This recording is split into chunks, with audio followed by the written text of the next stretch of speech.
अस्सलाम वालेकुम, आप देख रहे हैं सुबह पाकिस्तान। मैं हूं आपकी मेज़बान सलमा कौसर और मैं हूं आपके साथ मोहम्मद शुएब। आज प्रोग्राम में सबसे पहले सबसे अच्छी खबर शामिल करते हैं। जो वादा किया गया वो वादा पूरा किया गया है। सैलाब मुतासरीन के हवाले से एक वादा किया था वज़ीर-ए-आज़म पाकिस्तान मियां मोहम्मद शहबाज शरीफ साहब ने, और सैलाब मुतासरीन से किया गया वो वादा पूरा किया गया है। फ्लड रिलीफ विलेज 100 घर तैयार करने का जो वादा किया वो वादा वफा हुआ।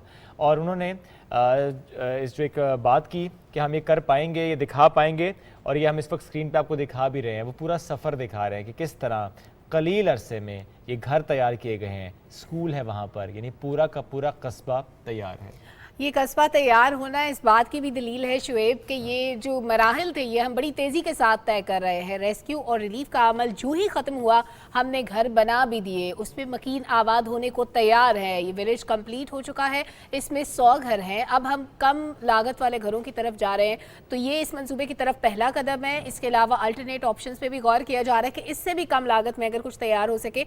और मुझे याद है कि नस्ट यूनिवर्सिटी ने अपने ज़िम्मे लिया था कि एक गाँव को हम आबाद करेंगे, और हमने बारहा यही कहा कि अगर हर इदारा सिर्फ एक गांव तामीर करने का जिम्मा ले ले तो ये काम बड़ी आसानी के साथ और तेजी के साथ हो सकता है। वज़ीर-ए-आज़म मोहम्मद शहबाज शरीफ ने दिन रात एफर्ट्स की, खुद उन जगहों पर जा जाकर लोगों की तकलीफ को देखा, उनके दर्द को समझने की कोशिश की, उन लोगों के साथ बैठे, उनसे बात की, उनके मसाइल को समझा, सुना, और उसके बाद रिजल्ट हमारे सामने है कि 100 घरों का एक जो गांव था वो पूरा मुकम्मल हो चुका है, और उसका गालिबन आज इनॉग्रेशन भी हो जाएगा। वहाँ पर मकीन आबाद हो जाएंगे, लोगों को कीज़ मिल जाएंगी। और 2 सितंबर टांग के दौरे के दौरान ये वादा किया था वज़ीर-ए-आज़म ने। 3 सितंबर को इसके लिए जगह मुंतखब की गई थी, और 7 सितंबर को दोनों मकामात का सर्वे मुकम्मल करके 11 सितंबर को तामीर का आगाज़ हुआ था। और आज जनाब 6 अक्टूबर है, और हम इस मरहले पर पहुंच चुके हैं कि ये अनाउंस कर सकें कि 100 घर मुकम्मल हो गए हैं, यानी 100 ख़ानदानों को आबाद करने के काबिल हम हो चुके हैं, और मज़ीद ख़ानदानों को आबाद हम इंशाल्लाह बहुत जल्द करेंगे। देखिए सिर्फ 20 से 25 दिन ही तो लगे, हाँ, कि जब आगाज़ हुआ, और फिर अब हम इस कस्बे को, इस विलेज को देख रहे हैं कि वो तैयार हो चुका है। सैलाब मुतासरीन के हवाले से जब हम बात करते हैं तो हम ये देखते हैं कि ज़ाहिर है बहुत से इलाके ऐसे हैं जहाँ अभी भी हमें रिलीफ एंड रेस्क्यू वाला मामला भी है, बट रिहेबिलिटेशन एक बड़ा चैलेंज है, और उसकी तरफ हमें बढ़ना है और तेज़ी के साथ बढ़ना है। और इसके लिए इमदाद पाकिस्तान को मिले, इमदाद यहाँ तक पहुँचे, और इसके साथ साथ जो इदारे हैं वो मुतहरिक नज़र आएँ। इदारे काम को, जैसे कि ये खबर में शेयर की जा रहा है, इसमें भी हम देखते हैं कि एक इदारा ही है मिनरीज ग्लोबल एविएशन, जिसकी तरफ से ये कहा गया हम सपोर्ट करेंगे, कोलैबोरेट करेंगे। और फिर CEO फ्लिप ज्वाइनिंग, इनका शुक्रिया भी वज़ीर-ए-आज़म साहब ने अदा किया। तो बड़ी अच्छी बात है कि इदारे आगे आ रहे हैं और मिलकर काम करने पर हम यकीन रखते हैं, और मिलकर हम काम कर भी रहे हैं, जैसे मैं और शेब मिलकर काम कर रहे हैं। यस, जैसे मिलकर देख खबरें देते हैं आपको, कितने अच्छे लोग हैं हम। अच्छा, वज़ीर-ए-आज़म साहब का जिक्र हो रहा है सलमा, तो एक और खबर भी है, सस्ती बिजली अब पाकिस्तान हो सकेगी, और ये बहुत ज़रूरी था कि सस्ती बिजली पैदा हो, क्योंकि कल हम डिस्कशन कर रहे थे, किसानों के हवाले से बात हो रही थी कि क्योंकि हम ऐसे ज़राए से बिजली बना रहे थे, ईंधन से बिजली बना रहे थे, जिसकी पर यूनिट कॉस्ट हमें बहुत ज़्यादा पड़ती थी। तो अभी हम सोलर पैनल्स की तरफ भी जा रहे हैं, अभी साथ ही साथ हम पन बिजली मंसूबों की तरफ भी बढ़ रहे हैं, ताकि पानी से बिजली बनाए, हवा से बिजली बनाए, और इसके अलावा सूरज से तवानाई हासिल करके भी बिजली बनाने की कोशिश करें। उससे क्या होगा कि हमारी पर यूनिट कॉस्ट भी कम होगी, लोगों के लिए आसानियां पैदा होंगी, और जब बिजली से हम पैसे बचाएंगे, उसकी प्रोडक्शन की कॉस्ट में से बचाएंगे,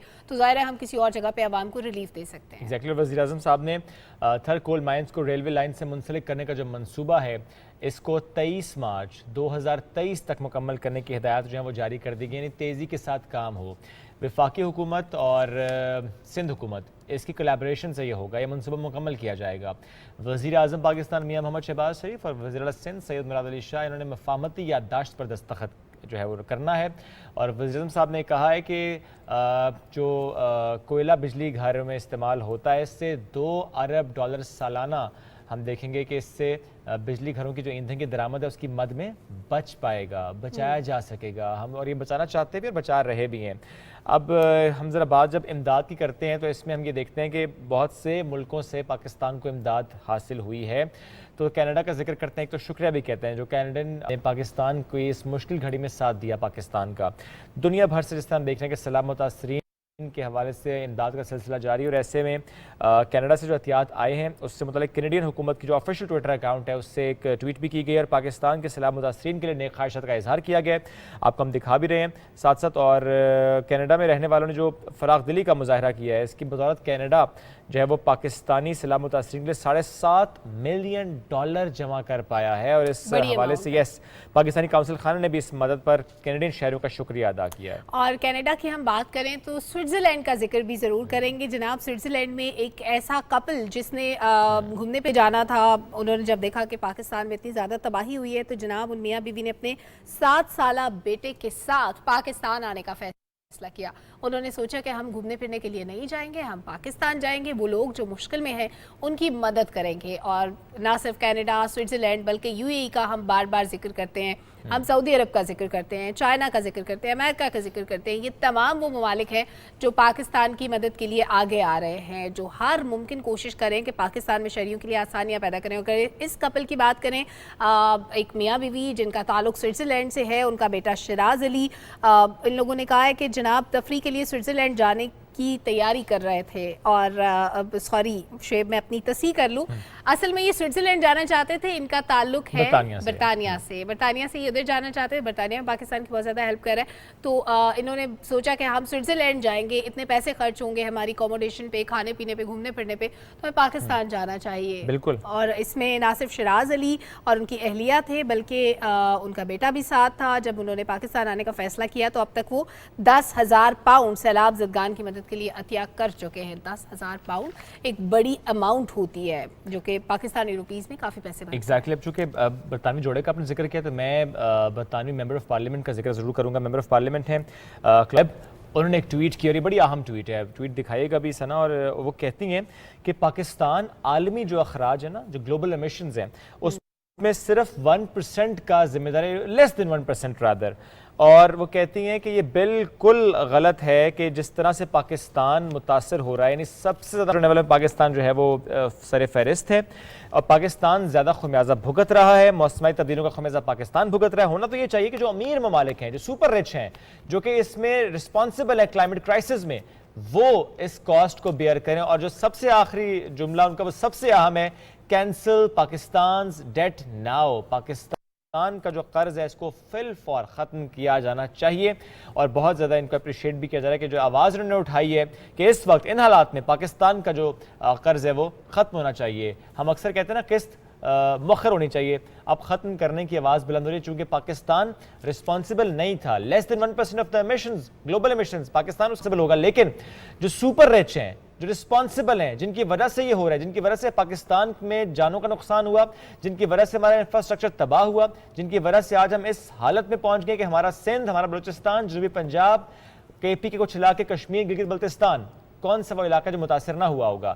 متاثر ہم ہو رہے ہیں, حالانکہ ذمہ دار ہم نہیں ہیں. تو جو ذمہ دار ہے, جو ڈیولپڈ نیشنز ہیں, سپر رچ ہیں, ذمہ داری تو ان کی بنتی ہے کہ وہ اب ہاتھ تھامیں. ایک تو یہ کہ ہاتھ تھامیں, سپورٹ کریں, دوسرا وہ مل کر آواز اٹھائیں کہ پاکستان پر جو قرضہ ہے اسے فی الفور ختم کیا جانا چاہیے تاکہ پاکستان بہتر طور پر اپنے ان پاکستانیوں کے لیے, یہاں بسنے والوں کے لیے ہیومینیٹیرین گراؤنڈز پر وہ سٹیپس لے سکے جو کہ بہت عام ہے. جیسے ایک سٹیپ تو لیا نا 100 گھر تعمیر کرنے کا, لیکن سب کو بسانا ہے. اور یہ صرف پاکستان کی ذمہ داری نہیں ہے, اکیلے ہمارے وزیر اعظم کی ذمہ داری نہیں ہے, یہ پورے معاشرے کی یعنی گلوبل لیول پر سب کی ذمہ داری ہے, اسپیشلی وہ جو کہ امیر ممالک ہیں, جو رسپانسبل ہیں, جن کی وجہ سے پوری دنیا میں یہ خطرہ موجود ہے. اور شعیب, پوری دنیا کے جیسے آپ نے کہا کہ ذمہ داری بنتی ہے کہ ان گھروں کو آباد کریں. ہم اس سے پہلے جیسے ذکر کر رہے تھے کہ ایک ادارہ اگر ان گھروں کی تعمیر کا ذمہ لے لے تو گلوبلی وہ ممالک جو اس میں حصے دار ہیں, جو کاربن کے اخراج میں جن کا شیئر زیادہ ہے, جو ڈیولپڈ نیشنز ہیں, ان کے لیے کوئی بڑی بات نہیں ہے, کوئی مشکل نہیں ہے کہ اگر وہ 100 گھروں کی تعمیر کا ایک منصوبہ اپنے ذمہ لے لیں تو بڑی آسانی سے یہ ہمارا مسئلہ حل ہو سکتا ہے. اور بہت سے گھر, سینکڑوں خاندان, بلکہ لاکھوں خاندان آباد ہو سکتے ہیں, کیونکہ 3.5 کروڑ آبادی اس وقت متاثر ہے. تو جناب اگلے ٹاپک کی جانب بڑھتے ہیں, اور اگلی خبر جو ہے وہ بڑی انٹرسٹنگ ہے خواتین کے حوالے سے. تو میں نے سوچا کہ ہم ہمیشہ کہتے ہیں وجود زن سے ہے تصویر کائنات میں رنگ, تو یہ جو تصویر کائنات میں رنگ بکھیرنے والی خواتین ہیں, ان کے لیے بڑی اسپیشل سروس کا آغاز ہوا ہے GB سے. تو GB میں یہ ہوگا کہ ایک ٹرانسپورٹ سروس ہوگی جس میں صرف خواتین سفر کریں گی, اور جو اگر اسٹوڈنٹس ہیں, فیمیل ٹیچرز ہیں, وکلاء ہیں, یا کسی بھی پروفیشن کے لیے جو جاب کے لیے ایک تو گھومنے پھرنے کے لیے جاتی ہیں لیکن جو جاب پہ جا رہی ہیں ان کے لیے سروس بالکل فری ہوگی, نہیں پیسے شیسے نہیں دینے, بس میں بیٹھیں عورتوں کا راج ہوگا, گھومے پھریں مزے کریں. تو ٹورسٹ کے لیے نہیں ہے, ٹورسٹ بھی مستفید ہو سکتے ہیں, کیا پتہ ان کو تھوڑے بہت پیسے وہ کہہ دیں گے کہ ہم تو گھومنے پھرنے جا رہے ہیں, نہیں ہم کو نہیں کہیں گے, ہم تو تھوڑی کہیں سی کام سے فیس جا دے رہے دیں گے ہیں. نا. دیکھیں ایک کمفرٹ لیول ہوتا ہے نا, جب آپ ایک بس میں صرف خواتین ہوں تو وہ ذرا کمفرٹیبل فیل کرتی ہیں, اور کیونکہ جی بی ایسا علاقہ ہے کہ وہاں پہ خواتین اور مردوں کا انٹریکشن اس طرح سے نہیں ہوتا جیسے ہمارے شہری علاقوں میں ہوتا ہے. ڈائنامکس وہاں کی ایسی ہیں, ڈائنامکس ایسی ہیں, وہاں کا کلچر تھوڑا سا ڈفرینٹ ہے رہن سہن میں, کیونکہ شہروں کی آبادی ذرا مختلف ہوتی ہے, رہن سہن الگ ہوتا ہے. جب ہم تھوڑا سا اسلام آباد سے باہر نکلیں, کراچی سے باہر نکلیں, لاہور سے باہر نکلیں, تو آس پاس کے ایریاز میں ہم دیکھتے ہیں کہ وہاں پہ خواتین کا اکیلے سفر کرنا بہت معیوب سمجھا جاتا ہے, ان کے لیے مشکلات بھی ہوتی ہیں, مغرب کے بعد اب گھر سے نہیں نکل سکتے, تو ایسی سروس جو صرف خواتین کے لیے ہوگی بڑی ہیلپ فل ثابت ہوگی. یہ تو صرف خواتین کی بات کی. دیکھیں میں اگلی خبر جو شیئر کروں گا نا وہ مرد اور خواتین, بوڑھوں بزرگوں سب کے لیے بہت امپورٹنٹ ہے. ابھی کیا ہوتا ہے, ہم اگر فار ایگزامپل کہیں جا رہے ہیں, کسی کے گھر گئے ہیں یا کسی ٹرپ پہ گئے ہیں اور اپنا چارجر بھول گئے ہیں, فون کا چارجر, تو ہم کیا کرتے ہیں کہ جا کے پوچھتے ہیں بھائی جان چارجر ہے, پھر پوچھتا اچھا وہ اینڈرائڈ والا, اچھا وہ سی ٹائپ, اچھا وہ آئی فون کا, مختلف ایسے کیا زمانہ ہو گیا نا, پہلے ہم کبھی کسی کے گھر جاتے تھے, ہم کہتے تھے جی کیا حال ہے آپ کا, ابھی بھی بچے ٹھیک ہے. اب دو سوال ہیں, ایک چارجر, ایک وائی فائی کا پاسورڈ, دو چیزیں چاہیے ہوتی ہیں ہمیں. اچھا ٹیکنالوجی اس کو آسان کیا جا رہا ہے نا کہ آپ جا کے آپ کو یہ پوچھنا نہیں پڑے گا چارجر ہے, آپ کہیں چارجر دو. کیوں؟ کیونکہ یورپی یونین نے اسمارٹ فون کے صارفین کی جو بڑی مشکل ہے اس کو اب آسان کرنے کی کوشش کی. تمام موبائل فون کے لیے ایک ہی چارجر استعمال کیا جائے گا اور اس کی منظوری یورپی پارلیمنٹ نے دی ہے. نئے قانون کے تحت یورپی یونین میں تمام موبائل فونز, ٹیبلٹس ہوں, کیمراز ہوں, ان کا ایک ہی چارجنگ پورٹ ہوگا, اس کا استعمال لازمی ہوگا. اس پابندی کا اطلاق 2024 سے ہوگا, تو اس سے پہلے آپ اپنا چارجر ساتھ لے کر جائیں. اب آئی فون, اس کے لیے بھی کہا گیا کہ بھائی جان بہت ہو گیا آپ کا الگ چارجر, اب آپ وہی چارجر لے کر آئیں گے. تو ڈبے میں چارجر ہوتا نہیں, لینا بھی الگ کہا جا رہا ہے کہ آئی فون جو ہے وہ زیادہ, ایپل کمپنی زیادہ متاثر ہوگی. اس کی وجہ یہ ہے کہ ایک تو یہ فون بہت ایکسپینسو ہوتے ہیں, دوسرا ان کی چارجنگ پورٹ بڑی ڈفرینٹ ہوتی ہے. تو باقی اینڈرائڈ تو چلو ایک چارجر دوسرے چارجر کے ساتھ. اچھا اس میں بھی ویسے سلمہ ایشو ہوتا ہے, ہم یہ دیکھتے ہیں کہ جس فون کے ساتھ چارجر آتا ہے نا, کہا جاتا ہے کہ اچھا کیونکہ اسی کے کمپیٹیبل ہے اس کے ساتھ, آپ اسی سے چارج کریں. کسی اور چارجر سے اگر آپ چارج کریں تو بیٹریز متاثر ہوتی ہیں. تو ہم اس پہ کسی دن سیگمنٹ بھی کرتے ہیں کہ اچھا اب کیا ہوگا اگر یونیورسل چارجر بن رہا ہے فار ایوری فون, تو اس میں پھر کیسے مینیج ہوگا. اچھا پھر ایسے بھی ہوتا ہے نا کہ ہم نے وہ پاور بینکس رکھے ہوتے ہیں, اس کے اندر ایک چارجنگ وائر لگی ہوتی ہے ڈفرینٹ فونز کی, ہم وہ بھی سم ٹائمز یوز کر لیتے ہیں. شاید کمپیٹیبلٹی نہ بھی ہو, ڈفرینس ہوتا ہے بہت ساری چیزوں کا. آئی ڈونٹ نو کیا فرق پڑتا ہوگا اس کی کوالٹی میں. کیا آگے چل کے کسی دن ہم سیگمنٹ کرتے ہیں اس پہ کہ کیا ہوگا. لیکن یہ ٹیبلٹس اور کیمراز کے لیے بھی ہے کہ ان کے لیے بھی چارجر سیم یوز ہوگا 2024 کے بعد. اب میرے ذہن میں آتا ہے کہ اس سے پہلے جو ہمارے پاس فون ہے ان کا کیا کریں گے, 2024 کے بعد پھینک دیں, یعنی 2 سال کے بعد. تو 2 سال بعد پھینک ہی دینا. اب میرا مطلب ہے اتنا تو چلتا کوئی نہیں ہے فون. لیکن دیکھیں بہت مہنگے فون بھی ہوتے ہیں نا لوگوں کے پاس. کسی نے اگر ابھی 14 پرو میکس لیا ہو تازہ, اب دیکھیں نا اطلاق 2024 میں کرنے کا مطلب ہے اب جو نئے فون بنیں گے وہ اس میں پورٹ سیم ہوگی. اب جو بنے ہوئے ان کا چارجر تو آلریڈی ہے, مارکیٹ میں بھی ہیں, بہت چارجر بن چکے, تو آپ تب تک چلائیں. اچھا بہت سی موبائل کمپنیز جن کی پروڈکشن تیز ہوتی ہے, فاسٹ ہوتی ہے, جنہوں نے بہت زیادہ اسٹاک بنا لیا ہوتا ہے, اب چونکہ یہ خبر مارکیٹ میں آ گئی کہ پورٹس چینج ہو رہی ہیں, تو پھر یہ ہوگا کہ جناب مشکل پیش آئے گی. پھر لوگوں کو لاس بھی ہو سکتا ہے, اور وہ لوگ جو موبائل خریدنا چاہتے ہیں کہ 10 دفعہ سوچیں گے کہ یار اب ایسا فون. لیکن ہاں یہ ڈیسائیڈ نہیں ہوا کہ وہ جو یونیورسل چارجر ہوگا وہ کون سا والا ہوگا. تو ابھی آپ نے یہ سوچ کے بالکل بھی کوئی اسپیسیفک فون نہیں لینا کہ آئندہ آنے والے وقت میں سارے فون کو یہی چارجر لگے گا. نہیں سی ٹائپ کہہ رہے ہیں نا, سی ٹائپ چارجر لگے گا. اچھا یہ میری نظر سے نہیں گزری. سی ٹائپ چارجر لگے گا تو ہمارا سی ٹائپ والا ہی ہے. آج بڑھتے ہیں آگے. ایک خبر اور ہے بڑی اچھی ہے. جناح ہاسپٹل کی سابق ایگزیکٹو ڈائریکٹر ڈاکٹر سیمی جمالی صاحبہ کی بات کرتے ہیں, جن کو پاک فوج کی جانب سے اعزازی لیفٹیننٹ کرنل کا رینک دیا گیا ہے. سیمی جمالی کی جانب سے شعبہ طب میں بہترین خدمات سر انجام دینے پر ان کو یہ اعزاز دیا گیا ہے, اور 19 اگست 2021 33 سال تک خدمات دینے کے بعد وہ ریٹائر ہوئی تھیں, اور اس کے بعد اب ان کو یہ اعزاز دیا گیا ہے. ریممبر کراچی کے وہ حالات جبکہ ایک دن میں بم بلاسٹ بھی ہوتے تھے, ایسے کئی واقعات بھی ہوتے تھے کہ بہت زیادہ پیشنٹس جناح ہسپتال آتے تھے.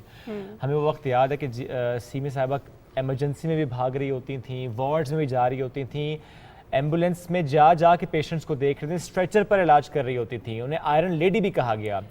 No doubt she is amazing, بہت ہی ہارڈ ورکنگ, بہت ان کی خدمات رہی ہیں اور ابھی ان کو یہ اعزاز دیا, ہماری طرف سے بھی مبارکباد.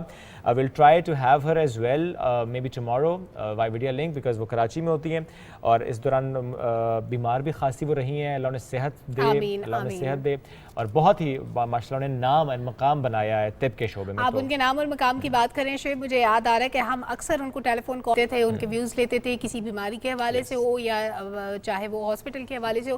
کراچی میں جب بھی کسی مسئلے کی بات ہوتی تھی ہیلتھ کے حوالے سے تو ہم ڈاکٹر سیمی جمالی کو ٹرائی کرتے رہے, تو ابھی بھی کوشش کریں گے کل تک آج جب بھی ہمارا ان سے کانٹیکٹ ہو تو ہم ضرور ان کو مبارکباد بھی دیں اور ان سے بات بھی کریں اور ان کے تاثرات بھی جانیں, کہ ظاہر ایک بڑے آنر کی بات ہوتی ہے جب آپ کو ایک اعزازی عہدہ ملتا ہے. تو جناب دنیا بھر میں پاکستانی نام بنا رہے ہیں, نہ صرف پاکستان کے اندر بلکہ باہر بھی ڈفرینٹ ڈومینز میں. ہم دیکھتے ہیں اسپورٹس کی بات ہو, اسٹڈی کی بات ہو, کچھ بھی.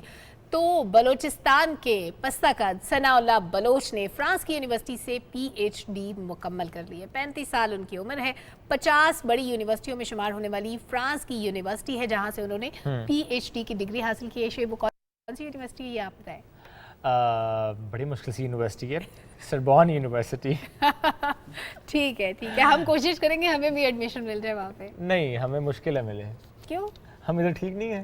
ہاں ویسے ٹھیک ہے, ساتھ ساتھ پڑھیں گے نا, ہم بھی نام روشن کریں گے نا. جانا پڑے گا نا اس کے لیے وہاں پہ. نہیں تو ہم آن لائن کر لیں گے, ہمارے لیے یہ فیسلٹی تو ہوگی نا. ابھی صبح پاکستان کرتے ہیں, کوئی بات نہیں, پاکستان سے بیٹھ کے. اچھا, آن لائن سے مجھے ایک اور خبر یاد آ گئی. آج کل ہم دیکھتے ہیں نا آن لائن لوگ کوچنگ بھی کر رہے ہوتے ہیں نا ایک دوسرے کی نا, خام خواہ کوچنگ ہے. کسی نے ٹویٹ کے نیچے ہم نے کوچنگ سٹارٹ کر دی, کسی نے پوسٹ کے نیچے انہوں نے ایک مشورہ دے دیا. یہ میں اس لیے بات کروں چونکہ پاکستان لیگ اسپنر ہے شاداب خان, ٹویٹر پر مداح کی تنقید پر انہوں نے بڑا دلچسپ جواب دیا ہے. ان کی اس کی مبارکباد پر ساتھی کرکٹر افتخار احمد کو جواب وہ جب دے رہے تھے تو ایک مداح تھے راشد اوان, انہوں نے ان کی کوچنگ اس طرح سے شروع کی کہ انہوں نے کہا کہ آپ ٹریننگ کیوں نہیں کر رہے. اس کے جواب میں شاداب خان نے لکھا کہ ابھی نیوزی لینڈ میں آدھی رات ہے, فزیو نے کہا کہ آرام کرو, آپ کہتے ہیں تو الٹا لٹک کر ٹریننگ شروع کر دیتا ہوں. یعنی کسی کو چھوڑتے نہیں ہے نا, کوئی اگر ٹویٹ کر کہتے ہیں نہیں جی آپ ٹریننگ کیوں نہیں کر رہے اس وقت. بھائی آرام کا کیا فزیو نے, آرام بھی تو کرنا ہے انہوں نے کہ ہر وقت کام ہی کریں گے.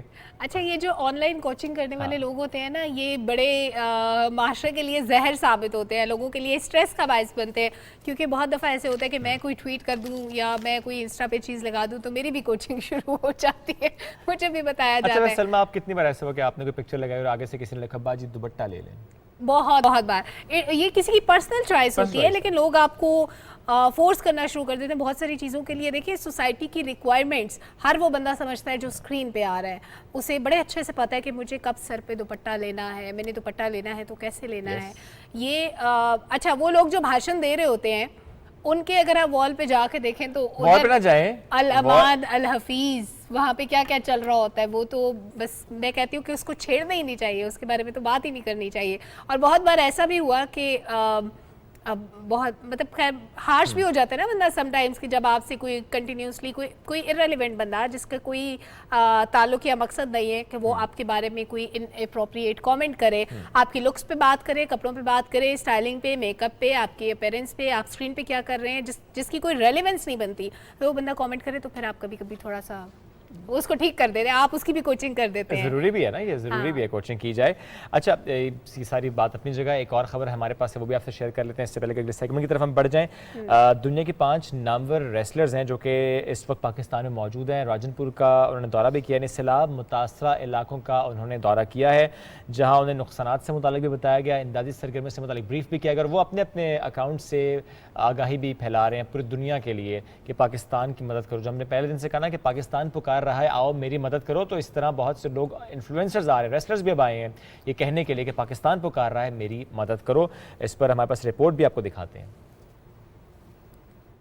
دنیا کے نامور ریسلرز ٹائنی آئرن, ایڈم کارلے, بادشاہ پہلوان, ایمالے ڈب اور ماریا مے نے راجن پور کے گاؤں حاجی پور میں سیلاب متاثرین سے ملاقات کی. انسان دوست کھلاڑیوں نے متاثرین کو فراہم کی جانے والی سہولتوں کا جائزہ لیا. ریسلرز نے پاک فوج کی جانب سے علاقے میں قائم کیے گئے ریلیف و میڈیکل کیمپس پر اطمینان کا اظہار کرتے ہوئے کہا کہ دکھ کی اس گھڑی میں ہم سب متاثرین اور پاکستان کے ساتھ ہیں. This natural disaster has absolutely devastated a third of Pakistan. People have lost their homes, a small number have lost their lives, but what I will say is the relief has been such an efficient effort, and if you can help by either sharing the message or donating, I think everyone would really appreciate that, because you don't realise how lucky you are until you see what's happened here.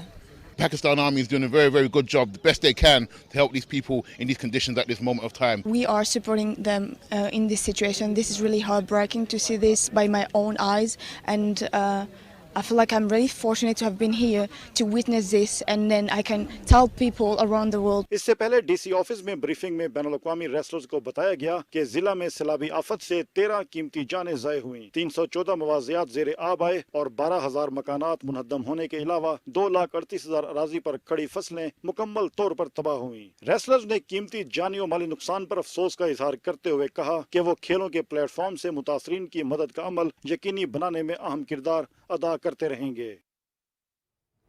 Report आपने देखी, बढ़ते हैं आगे अपने सबसे अहम सबसे खूबसूरत सेगमेंट की तरफ। रबीउल अव्वल का महीना है और इसमें हमारा फेवरेट सेगमेंट यही है कि हम नबी करीम सल्लल्लाहु अलैहि वसल्लम से इज़हार मोहब्बत, अक़ीदत और उनकी ज़ात से जिस तरह हम सीख सकते हैं उसकी हम कोशिश करते हैं। और सेगमेंट का आगाज़ बारगाह रिसालत में गुलहाए अक़ीदत पेश करने के लिए आज हमें ज्वाइन किए नात ख़्वां एडवोकेट उमर शहज़ाद साहब ने, उनकी तरफ पढ़ते हैं।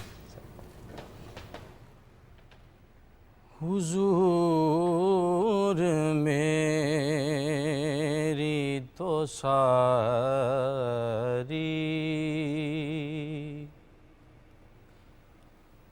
बहारें आप से है, हुजूर मेरी तो सारी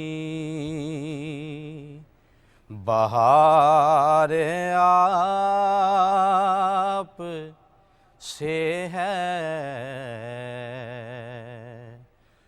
मैं बेकरार था मेरा करार आप से है, हुजूर मेरी तो सारी बहार आप से है, हुजूर मेरी तो सारी। मेरी तो हस्ती ही क्या है मेरे गरीब नवाज, मेरी तो हस्ती ही क्या है मेरे गरीब नवाज, जो मिल रहा है मुझे सारा प्यार आप से है, जो मिल रहा है मुझे सारा प्यार आप से है। मैं बेकरार था मेरा करार आप से है, हुजूर मेरी तो सारी सयाहकार हूँ आका बड़ी नदामत है, सयाहकार हूँ आका बड़ी नदामत है, कसम खुदा की ये मेरा वकार आप से है, कसम खुदा की ये मेरा वकार आप से है। मैं बेकरार था मेरा करार आप से है। हुजूर मेरी तो सारी कहाँ वो ऐज़े मदीना, कहाँ मेरी हस्ती, कहाँ वो ऐज़े मदीना, कहाँ मेरी हस्ती। ये हाज़री का शरफ बार बार आप से है। ये हाज़री का शरफ बार बार आप से है। मैं बेकरार मैं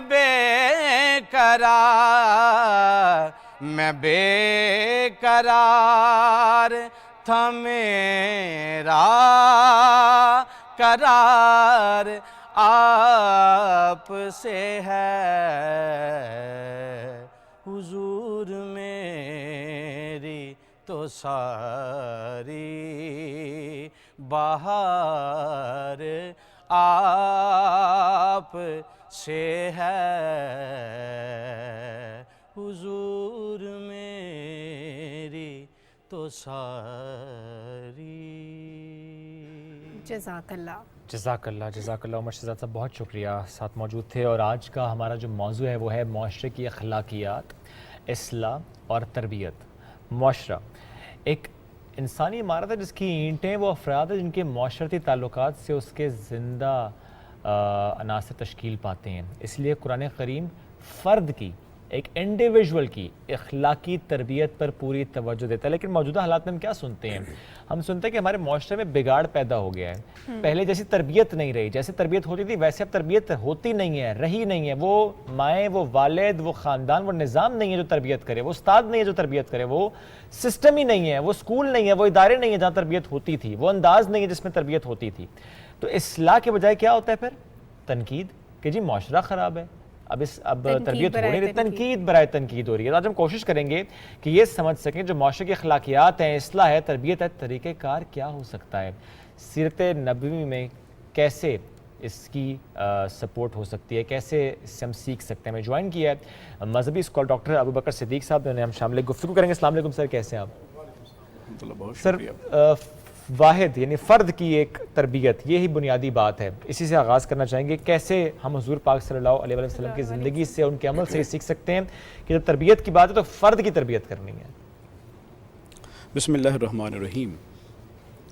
अगर हम हुज़ूर नबी रहमत सल्लल्लाहु अलैहि वसल्लम के मुबारक ज़माने को देखें तो जो मुआशरे की तश्कील है उसकी इब्तदा मदनी मुआशरे से होती है। चूँकि वो जो पहले मक्की ज़िंदगी के साल हैं उसके अंदर सर्वाइवल है, उसके अंदर अकायद की दुरुस्तगी है, सही, अकायद की पुख्तगी है कि शिरक की दुनिया से निकाल कर तौहीद की तरफ लाया जा रहा है। उनका मरने के बाद जी उठने का तसव्वुर नहीं, उनका अकाउंटेबिलिटी का तसव्वुर नहीं कि मेरे बाद कुछ भी आगे पूछ कुछ होनी है।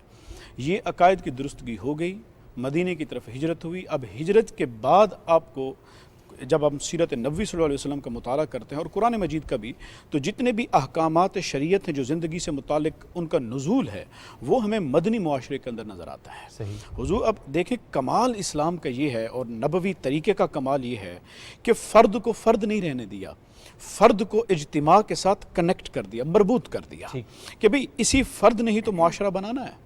तो उसकी दुरुस्तगी की जो सबसे पहली बुनियाद थी कि मुआशरा किन बुराइयों کی نظر ہو سکتا ہے ان برائیوں کا خاتمہ کیسے کیا جائے، تو اس کے لیے حضور نبی رحمۃ اللہ علیہ وسلم نے سب سے پہلا کام یہ کیا کہ اس مدینے کے رہنے والوں کو آپس میں رشتہ اخوت میں جوڑ دیا۔ بھئی ایک کو پکڑا، تم مہاجر تم انصار، آپس میں تم بھائی بھائی، ان کو رشتہ اخوت میں پرو دیا۔ اچھا، رشتہ اخوت میں پرو جانے کے بعد بہت ساری جو معاشرتی بیماریاں ہو سکتی تھی، دل کے اندر حسد، بغض، وہ بہت حد تک اسی ایک رشتہ اخوت کو کرنے سے وہ برائیاں ختم ہو گئیں۔ پھر اس کے بعد جب دوسرا پہلو آیا ان کی تربیت کے لیے، تو وہاں پر پھر احکامات کا نزول ہوا اور پھر کچھ سزاؤں کا خوف بھی دیا گیا، ساتھ ساتھ میں کہ بھئی اب جو معیشت ہے وہ انسان کی زندگی کی ریڑھ کی ہڈی ہے۔ جب تک معیشت آپ کی مضبوط نہیں ہوگی، آپ کی زندگی کے بہت سارے پہلو اس سے متاثر ہو جاتے ہیں۔ تو اس کے لیے اسلام نے نظام صدقات کو یہاں فروغ دیا، زکوٰۃ کا نظام دیا، اور جس کے پاس جو دولت آ رہی ہے اس کو یہ تصور دیا کہ بھئی یہ جو اللہ تعالیٰ تمہیں دولت دے رہا ہے، یہ دولت صرف تمہاری نہیں ہے، ہم نے تمہارے معاشرے کے ارد گرد کے کمزور ہی لوگوں کا حصہ تمہاری آمدن میں مقرر کر دیا ہے۔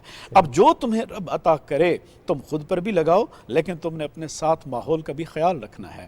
اب جب ماحول کا خیال رکھا جائے گا تو اسے ہوگا کیا؟ احساس کمتری ختم ہوگا، احساس محرومی ختم ہوگا، احساس محرومی ختم ہوگا، حسد کی برائیاں ختم ہو جائیں گی، کینے کی برائیاں ختم ہو جائیں گی، بغض نکل جائے گا۔ جب آپ کسی کی مدد کرو گے تو جن کی مدد کر رہے ہیں ان کے دلوں میں رشتہ محبت بیدار ہوگا، عزت و احترام کا رشتہ استوار ہوگا، اور وہ معاشرہ نکھر کر آپ کے سامنے ایسے بن کے آئے گا کہ دنیا حیران ہو جائے گی کہ بھی اس حکومت نے آ کر کیا ہے آخر، کہ انسان کو اس نہج پہ پہنچا دیا ہے کہ اب میں آپ کو یوں مثال دوں اس معاشرے کے اخلاص کی، کہ ایک صحابی کے گھر میں ایک بکرے کی سری آئی، کوئی دے گیا۔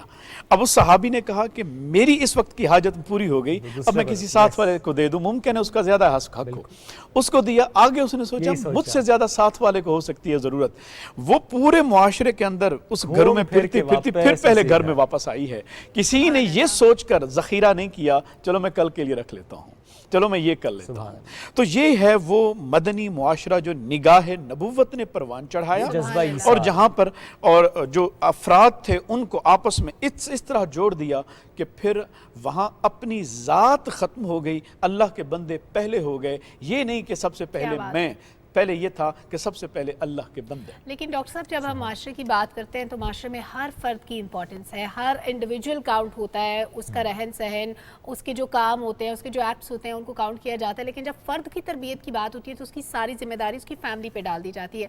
اب ایک انڈیویجول، اس کے ماں باپ تو ظاہر ہے کبھی نہیں چاہیں گے کہ ان کے بچے کی تربیت بری ہو، لیکن جب وہ گھر سے باہر نکلتے ہیں تو وہ دیکھتے ہیں کہ ایک وہ معاشرہ تھا جس کی ہم مثال دے رہے ہیں، جہاں پہ دوسرے کی ماں کو اپنی ماں سمجھا جاتا تھا، دوسرے کی بہن کو اپنی بہن، دوسرے کی بیٹی کو اپنی بیٹی سمجھا جاتا تھا، کم تولنے کا رواج نہیں تھا، جھوٹ بولنے کا رواج نہیں تھا، دوسروں کی نگاہوں میں حیا نظر آتی تھی۔ لیکن ابھی جب ہمارا ایک بچہ گھر سے باہر نکلتا ہے اس کو وہ چیزیں دیکھنے کو نہیں ملتی۔ جب وہ باہر سے دیکھے گا نہیں، وہ کیسے سیکھے گا؟ ماں باپ نے اچھی باتیں بتا دیں، استاد نے اچھی باتیں بتا دیں، لیکن جب وہ گھر سے باہر قدم رکھے گا، اس کے پڑوس میں، اس کے دوستوں میں، اس کے جاننے والوں میں، ہر وہ بندہ جس سے انٹریکشن ہوگا، کچھ نہ کچھ برائی دیکھنے کو ملے گی۔ اگر وہ 10 برائیاں دیکھے گا تو ایک تو اڈاپٹ کرے گا۔ اب اس کو کیسے ختم کرے معاشرے سے؟ دیکھیں، اس کے لیے سب سے بہترین وہ جو ارشاد ہے کہ بھی ادخلوا فی السلم کافہ، کہ اسلام میں مکمل کے مکمل داخل ہو جاؤ۔ یہاں پر اہل اسلام کو یہاں کوئی آپشن نہیں دیا گیا، یہاں حکم دیا گیا کہ ادخلوا، داخل ہو جاؤ پورے کے پورے اسلام پر۔ اب اس کا مطلب کیا تھا؟ اس کا مطلب یہ تھا کہ تمہارا نظام معیشت، تمہارا نظام سیاست، تمہارا نظام معاشرت، یہ سارا کا سارا اللہ، اس کے اوپر اللہ اور اس کے رسول کے قانون کا نفاذ ہوگا۔ اب یہ ہو نہیں سکتا میں یہ چاہوں کہ نظام معیشت پر میری مرضی چلے اور نظام سیاست اللہ کا چلے۔ یہ نہیں ہو سکتا کہ نظام عدالت جو ہے وہ ہم کسی غیر اللہ کے نظام، انسانوں کے بنایا ہوا قانون چلائیں اور میری نظام معیشت اللہ کے نظام پہ چلے۔ نہیں، آپ کو اگر مدینے کا جو معاشرہ جس کی ابھی مثال ہم نے پیش کی ہے یہ پروان چڑھائے دکھائی دیتا ہے، تو اس کے پورے کے پورا پرتاؤ آپ کو قرآن و سنت کا نظر آتا ہے۔ مثال کے طور پر آپ یوں دیکھ لیں کہ نظام عدالت ہے، وہاں پر اب نظام عدالت کیسا ہے؟ نظام ایسا ہے کہ بھی عورت آئی، چوری کے الزام میں پکڑی گئی، قبیلے کی عورت ہے، صحابہ آ گئے، سفارش لے کر کہ یا رسول اللہ بڑی مالدار خاتون ہے اور بڑے طاقتور قبیلے سے تعلق ہے، اگر کچھ نرمی ہو جائے سزا میں، تو حضور صلی اللہ علیہ وسلم ناراض ہو گئے. آپ نے فرمایا کہ تم سے پہلی قومیں اسی لیے تو برباد ہوئی کہ جب کوئی بھی کمزور پکڑ میں آتا تو اس کے اوپر قانون کا نفاذ کرتے تھے، اور جب بھی کوئی طاقتور پکڑتا اس کو چھوڑ دیا کرتے تھے. خدا کی قسم اگر اس عورت کی جگہ پر محمد کی بیٹی فاطمہ بھی ہوتی تو اس کا ہاتھ کاٹا جاتا. بالکل. تو یہ ہے وہاں عدالت کا نظام. اچھا، اسی طرح معیشت کے نظام پہ آ جائیں. سود کی حرمت، ربا کو حرام کر دیا. وجہ کیا تھی سود کی حرمت کی؟ سود چیز ہی ایسی تھی کہ جو معاشرے کے اندر بغض، کینہ، اناد، حسد، ساری برائیوں کو پیدا کرتا ہے. بھئی ایک شخص میرے دروازے پہ آیا ہے، وہ مجبور ہے، اس کے پاس ہے ہی کچھ نہیں کھانے کو، مدد مانگ رہا ہے، اور میں مدد کرتے ہوئے یہ کہوں کہ یہ لو 10,000 روپے اور بدلے میں مجھے 15,000 دینا، تو کہا کہ بھی دیتے ہوئے وہ لے تو لے گا، لیکن دل میں کون سی وہ کیا نفرتوں کے پہاڑ وہ دل میں بھر کے جائے گا کہ میں آیا مجبور تھا اور یہ اوپر 10,000 کے اوپر اپنا نفع بھی رکھ رہا ہے. اسلام نے اس کو سود کر دیا، کیونکہ وہ جو رشتہ اخوت ہے اسی سے وہ ٹوٹ جاتا ہے، کٹ جاتا ہے. اسلام نے اس کو منع کر دیا، خبردار، یہ وہ رشتہ اخوت جو محمد عربی نے تمہارے اندر آ کے بنایا ہے، وہ معاشرہ جس کی اصلاح کے اقدامات اب اسلام نے دینا شروع کیے ہیں، اگر ربا کو، سود کو حرام نہ کیا گیا تو یہ معاشرہ کبھی بھی پرامن معاشرہ بن ہی نہیں پائے گا. رشتوں میں کہیں پاکیزگی نہیں آئے گی، تمہارے معاملات میں برکتیں نہیں آئیں گی، تم دولت کے انبار لگا لو گے مگر تمہیں پھر بھی حرص، تمہاری کمی نہیں ہوگی. تو اس لیے سود کو بھی حرام کر دیا. تو اس طرح کر کے اسلام نے افراد کی تربیت کی. اچھا سر، ایک چیز پارٹ آف ٹاپک نہیں ہے بٹ کیونکہ سود کا ذکر چل پڑا تو اس کی آپ نے بتایا کہ اس کی اسپرٹ یہ تھی، اس مقصد کے تحت اللہ تعالیٰ نے یہ احکامات دیے کہ اگر سود رہے گا تو معاشرے سے وہ جو محبت کا جذبہ ہے وہ ختم ہوتا جائے گا. ایک شخص مجبور ہے، آپ کے پاس آ رہا ہے، لیکن ابھی موجودہ حالات میں، عصر حاضر میں ہم دیکھتے ہیں کہ سود کاروبار کا ایک حصہ بن چکا ہے، بینکنگ سسٹم میں اسپیشلی. اب بینک کے پاس جو جاتا ہے وہ اس طرح مجبور تو نہیں ہوتا، اس کے حالات اتنے خراب تو نہیں ہوتے، وہ کسی نہ کسی طرح وہ یا تو پیسے انویسٹ کر دیتا ہے یا وہ ڈپازٹ کرا دیتا ہے، کچھ عرصے بعد پروفٹ ملتا ہے، یا بینک اگر اس بندے کو دے رہا ہے تو ظاہر ہے اس کے عوض وہ کچھ نہ کچھ سیکیورٹیز رکھتا ہے. یعنی دونوں سائڈوں سے مجبوری کا عالم وہ نہیں ہے. تو کیا یہاں پہ پروفٹ کا لین دین ایکسیپٹیبل ہوگا؟ اچھا، یہاں پر بھی بڑی خوبصورت بات ہے. عصر حاضر کے اندر لوگ کہتے ہیں کہ جب قرآن مجید کا نزول ہوا، سود حرام ہوا، اس کے پس منظر میں وجہ جو تھی، ریزن جو تھی، وہ شاید مجبوری تھی. یہ ایک وجہ ہے، یہی ہی وجہ نہیں ہے. ہم یہ کہہ رہے ہیں یہ ایک وجہ ہے. اسلام جب بھی کسی چیز کو حرام کرتا ہے تو اصول یہ ہے کہ اس کا مائنر بھی حرام، اس کا میجر بھی حرام. اچھا، پھر جو باہمی رضامندی کا اصول ہے وہ بھی اسلام کا ہے. اسلام کہتا ہے باہمی رضامندی جو متعاقدین یا پارٹیز ٹو کانٹریکٹ کی جو رضامندی ہے، میوچل کانسنٹ، وہ اسلام کے دائرے کے اندر ہوگی، حلال و حرام کے. اس سے باہر ان کی رضامندی کا اصول ہی ختم ہو گیا. اب جب اسلام نے کہا کہ سود حرام، اس کے اوپر تو بحث ہی ختم ہو گئی کہ کوئی دو راضی ہو جائیں. میں نے آج تک، چونکہ میرا اکنامکس کا فیلڈ ہے، میں اسلامک بینکنگ اینڈ فائنانس کا چیئرمین ہوں، تو آج تک ہم بزنس اینڈ بینکنگ سیکٹر کی دنیا سے ہمارا تعلق رہتا ہے. بڑے سے بڑا بزنس مین، ملینئر بھی ہو، اگر آپ اس سے اس کی مرضی پوچھیں نا، آپ نے کسی بینک سے بلین لیا ہے، کیا آپ پسند کریں گے کہ 1 بلین کے اوپر 1 پینی بھی دیں؟ تو اس کی دل کی پوچھیں گے تو وہ کبھی بھی نہیں کہے گا. نو آنسر ہے. اسی لیے تو وہ پوری کوشش کرتے ہیں کہ ہمیں 5 کی بجائے 4% پہ لون مل جائے. کیوں کرتے ہیں؟ اور اس پہ تو سر بھی چیزیں بہتر بھی ہو رہی ہے، بیکاز ہماری لاسٹ ٹائم ڈسکشن بھی ہوئی تھی نا، جو وفاقی شرعی عدالت کا فیصلہ تھا، جس طرح بھی ہم آہستہ آہستہ سے سود کے خاتمے کی طرف بڑھ رہے ہیں، جو کہ بڑے اچھے سٹیپس لیے جائیں گے. تو اس لیے ہم یہ کہنا چاہ رہے ہیں کہ جو یہ تو بات ہی ختم ہو گئی کہ بھی مجبوری نہیں ہے. میں یہاں پر ایک خوبصورت مثال دے دوں کہ دوسری جنگ عظیم کے بعد جب برطانیہ اور یہ جنگ سے نکلے اور ان کو بہت زیادہ پیسوں کی ضرورت پڑی، ہاؤس آف لارڈ نے ایک کمیٹی بنائی اور جان کینز جو کینیزین اکنامکس کا بانی ہے، تو جان کینز کو ڈیلیگیشن بنا کے بھیجا کہ امریکہ کے پاس جائیں اور نیگوشیٹ کریں کہ ہمیں لون کی ضرورت ہے. تو جان کینز کو اس ڈیلیگیشن کا سربراہ بنا کے بھیجا. تو جان کینز امریکہ گیا اور نیگوشیٹ کرتا رہا. یہ منتیں کی امریکن کی، ہم آپ کے الائی تھے جنگ میں، آپ ہمیں کم شرح سود پر، یہ وہ لوگ ہیں جو سود کے حامی تھے، کینیزین اکنامکس جو کنونشنل اکنامکس ہے ہماری، تو ہمیں کم شرح سود پر قرضہ دیں. امریکہ کا جو وفد تھا وہ نہ مانا وہاں پر ان کے ساتھ نیگوشیٹ. تو کہتے ہیں کہ جب جان کینز واپس برطانیہ آیا، راستے میں 2 دفعہ اس کو ہارٹ اٹیک ہوا اور وہ اس پریشانی کے عالم میں تھا کہ میری قوم کو امریکہ نے ہائی انٹرسٹ ریٹ کے اوپر جو ہے وہ قرضہ دیا ہے اور یہ ہم قرضہ کیسے اتاریں گے، اس کو یہ فکر لاحق تھی۔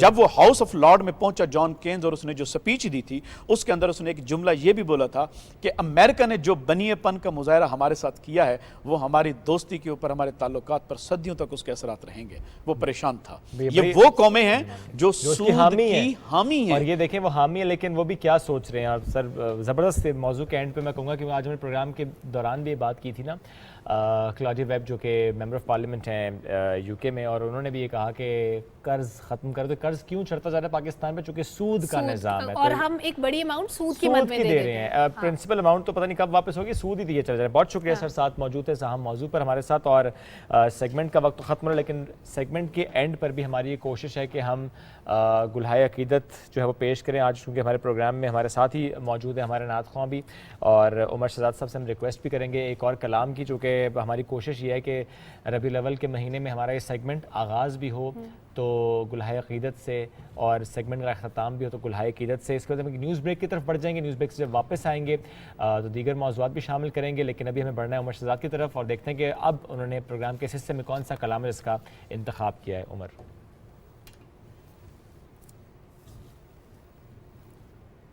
یہ دنیا ایک سمندر ہے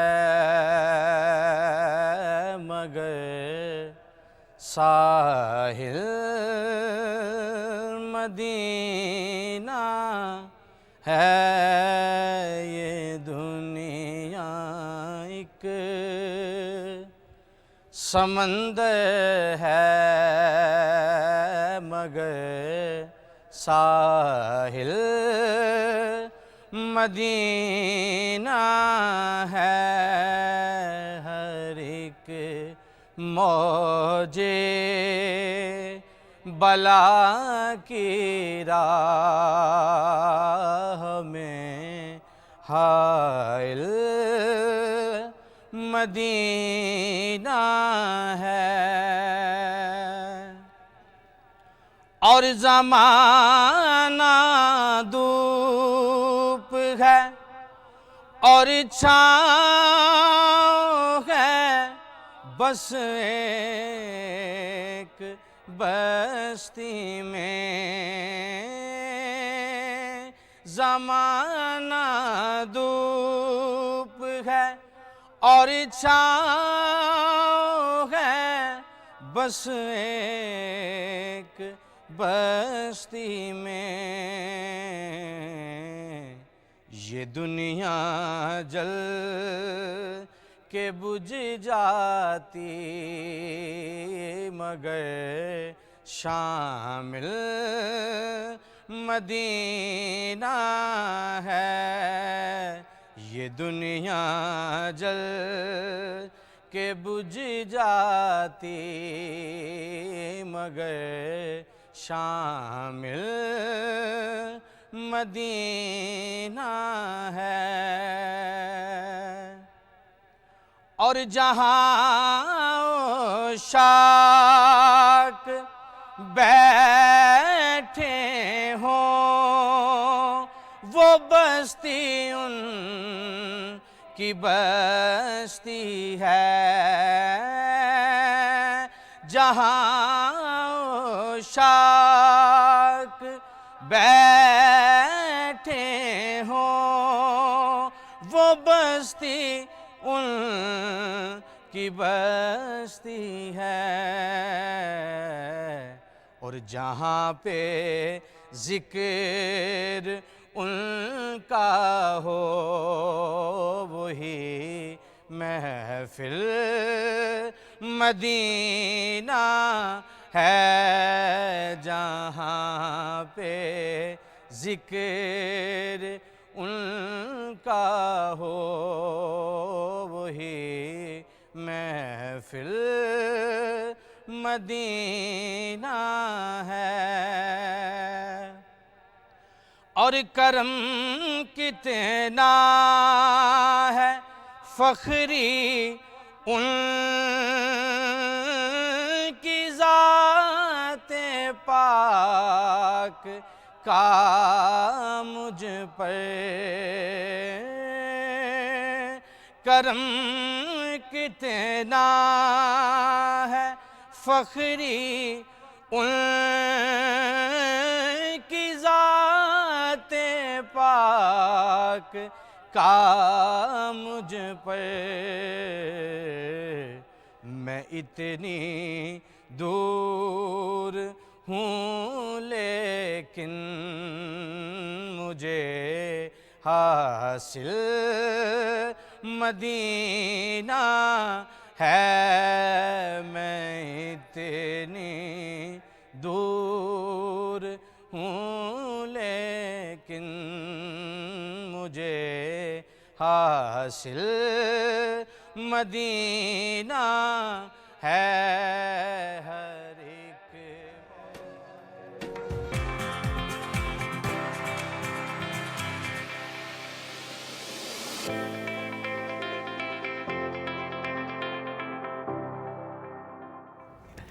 welcome back after the break. ایک اچھی خبر کے ساتھ حاضر ہوئے ہیں. پاکستان امیزون میں سیلر لسٹ پہ نمبر 3 پر آیا ہے, یعنی ٹاپ 3 میں پاکستان کا شمار ہوا ہے. اور اس سے مجھے ایک اور خبر بھی یاد آ گئی, آج سے کوئی 1.5-2 مہینے پرانی خبر ہے, جس میں کہا گیا کہ پاکستان کے کچھ علاقے ایسے ہیں جن کو بلیک لسٹ کیا گیا. اس کی حقیقت کیا ہے؟ میں چنوں اسپیسیفکلی ساہیوال ریجن کی بات ہوئی تھی. آخر یہ کیوں کہا گیا, اس سے کتنی بدنامی ہوتی ہے پاکستان کی, کتنا افیکٹ ہوتا ہے یہ سیکٹر, اس پر بھی بات کریں گے. اور ٹاپ 3 میں پاکستان امیزون کی سیلر لسٹ پہ جو آئے چند روز پہلے کی خبر, لیکن آج ہم ڈیٹیل سے اس پہ بات کرتے ہیں. پوٹینشیل کی بات بھی کریں گے, انوائرمنٹ کی بات بھی کریں گے, جو پاکستان پہ قرض ہے اس کو چکانے کے لیے یہ سیکٹر کتنا اہم ہو سکتا ہے. دور بدل چکا ہے, حالات بدل رہے ہیں, انداز بدل رہا ہے, کمانے کے انداز طریقے بھی بدل چکے ہیں. تو اب یہ جو ہم ای کامرس کی بات کرتے ہیں, جس میں ذرا Amazon is one big thing, اس میں پاکستان کا سیلر لسٹ پر 3rd نمبر پر آنا, اس کی ایک تو مبارکباد بھی ہے پاکستان کو جو کہ اس سے منسلک ہے. اس پر مزید بات کریں گے. ہمیں پروگرام میں جوائن کی ای کامرس ایکسپرٹ ہیں ذیشان ریاض, ویلکم کرتے ہیں. السلام علیکم جی, کیسے ہیں آپ؟ جی بہت بہت شکریہ. سر کتنی بڑی اچیومنٹ ہے یہ 3rd نمبر پر پاکستان کے ای کامرس امیزون کی سیلر لسٹ میں آنا؟ دیکھیں out of nowhere we are not expecting that. Yes exactly. اگر آپ اس کو دیکھیں یہ لاسٹ 3 ایئرس کی تقریباً اچیومنٹ ہے. اوکے. اور اس میں زیادہ پارٹ جو ہے وہ آپ کہہ سکتے ہیں کہ یوتھ کا ہے, کہ ٹورڈز آئی ٹی, اور آئی ٹی میں اسپیسیفکلی ای کامرس سائڈ پہ جو ہے وہ موو ہونا اسٹارٹ اور ایک اسپیسیفک جو ہمارے امیج کے بارے میں کہا جاتا ہے کہ ہم لوگ امپورٹ کرتے ہیں چیزیں, پاکستان میں اچھی چیزیں بن نہیں رہی, تو یہ ایک بڑا سائن ہے کہ پاکستان میں بہت اچھا پروڈکٹ بنتا ہے, ایکسپورٹ کوالٹی ہوتی ہے, اور ظاہر ہے ایک ایسا پلیٹ فارم جو کہ انٹرنیشنل ہے, پوری دنیا جہاں پہ ٹریڈ کر رہی ہے وہاں پہ اگر پاکستان کا پروڈکٹ جا رہا ہے, ہم 3رے نمبر پہ, that's a big achievement no doubt. That's actually bigger achievement. اور پاکستان کے بڑے رینون برانڈز ہیں جو وہاں ڈومینیٹ کر چکے ہیں into surgery, into textile and اور ڈفرینٹ جو پروڈکٹس ہیں. ابھی ہمیں بہت سارے ایسے انٹیپڈ کیٹیگریز ہیں جس کے اندر ہم پینٹریٹ کر سکتے ہیں. یہ صرف آپ کو امیزون کے اندر آلموسٹ جو ہے وہ 42 میجر جو کیٹیگریز ہیں, اس میں صرف 3 کیٹیگریز کے اندر ہم آلموسٹ انٹر ہوئے ہیں ابھی. اچھا, 43 میں سے 3 کیٹیگریز میں. وہ 3 کیٹیگریز کون سی ہیں؟ یہ اس میں آپ ٹیکسٹائل میں جو آپ کی اپیرل آ جاتا ہے, اور اس کے بعد آپ کی جو اسپورٹس ویئر ہے, اور 3rd جو ہے وہ آپ سرجیکل اکوپمنٹس جو ہوتے ہیں, اسمالر سرجیکل اکوپمنٹس, اس میں یعنی فیصلہ باد سیلکوٹ کا تو خاص اس میں رول ہے.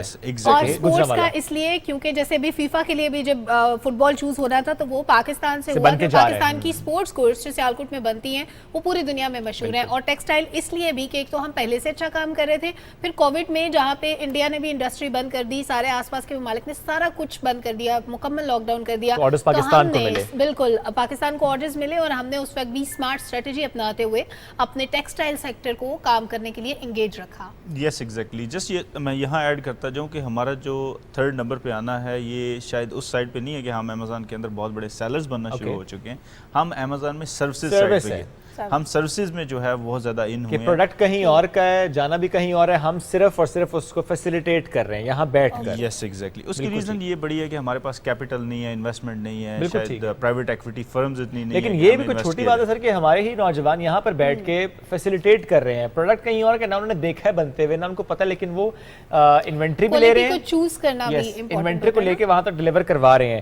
سر لیکن جس طرح ہم نے بات کی نا, 3 سیکٹرز ٹیکسٹائل ہے, اسپورٹس گڈز ہیں, سرجیکل آلات ہیں, اور بار پھر آپ نے کہہ دیا کہ جو ہم سروس پرووائڈ کریں زیادہ میجر جو چنک ہے وہ سروسز پرووائڈر کا ہی ہے. سروس پرووائڈر کا یہ پہلا سٹیپ ہوتا ہے کسی انڈسٹری کے اندر بھی, کیونکہ ابھی ہمارے جو کڈز ہیں, جو بچے ہیں, انہوں نے سیکھنا شروع کیا ہے کہ how you deal with the brands. ان کے پاس کیپٹل نہیں ہے نا, تو وہ ان کے پاس کیپٹل نہیں ہے, ان کو ایکچولی سمجھ آنا شروع ہوا ہے کہ چائنا سے پروڈکٹ کیسے ڈیولپ ہوتی ہے, اس کے کیا انگریڈینٹس ہوتے ہیں, وہ یو ایس میں پیٹنٹ کیسے ہوتی ہے, how the sellers are selling, brands کیسے بیہیو کر رہے ہیں یو ایس میں.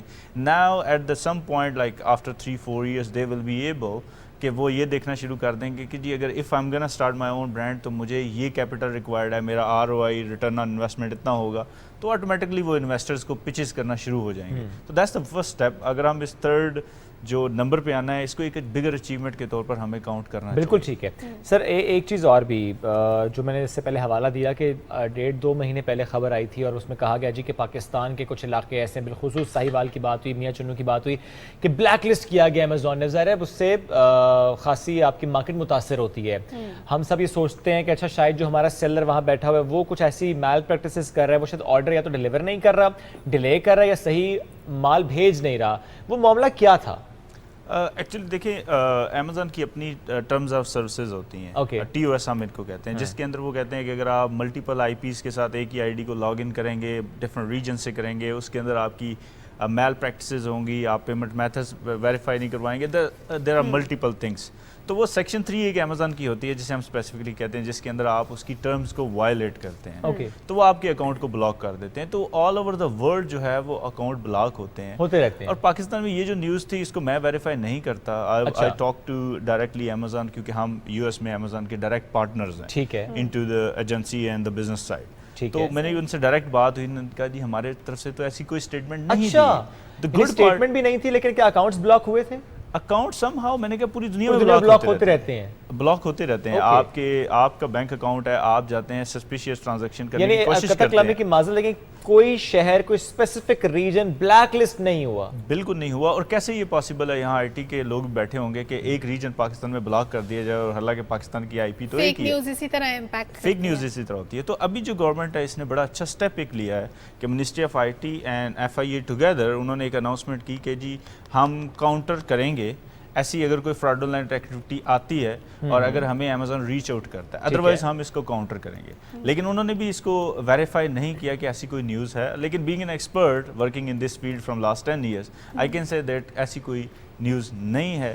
لیکن جہاں اتنی بومنگ انڈسٹری ہوتی ہے تو وہاں ایسی نیوز بھی آتی ہیں. بالکل ایسے ہی ہے, it's part of the game, یہ چیزیں چلتی رہتی ہیں ساتھ ساتھ. اچھا ابھی ہمارے ملک میں حالات تھوڑے سے اس طرح کے ہیں کہ سیلاب آیا ہوا ہے, ابھی ہمارے جو قرضوں کی واپسی ہے اس میں مشکل پیش آ رہی ہے, اس وقت پیسوں کی ضرورت ہے ہمیں, معاشی طور پہ ہمیں تھوڑی سی سپورٹ چاہیے. تو اگر ہم E-commerce انڈسٹری کی بات کریں تو یہ انڈسٹری کیسے سپورٹ کر سکتی ہے ہماری اکانومی کو قرض چکانے میں؟ ایگزیکٹلی دیکھیں, اس trade deficit is one of the biggest issue we have right now. This is a challenge, اور یہ کیری ہو رہا ہے from different governments to other governments, new آ رہے ہیں سیٹ اپس, تو وہ ٹریڈ ڈیفیسٹ وہاں چل رہا ہے. تو ہماری جو لوکل E-commerce ہے تو شاید اس میں ہمیں ابھی کوئی 10 سال لگیں گے میچور ہونے میں. پیمنٹ میتھڈس کے ایشوز ہیں, ہمارے ڈیلیوری لاجسٹکس کے ایشوز ہیں, there are many other issues جو کہ سلولی ریگولیٹری سائڈ پہ بھی اور پرائیویٹ سیکٹر پہ بھی it's going to be resolve.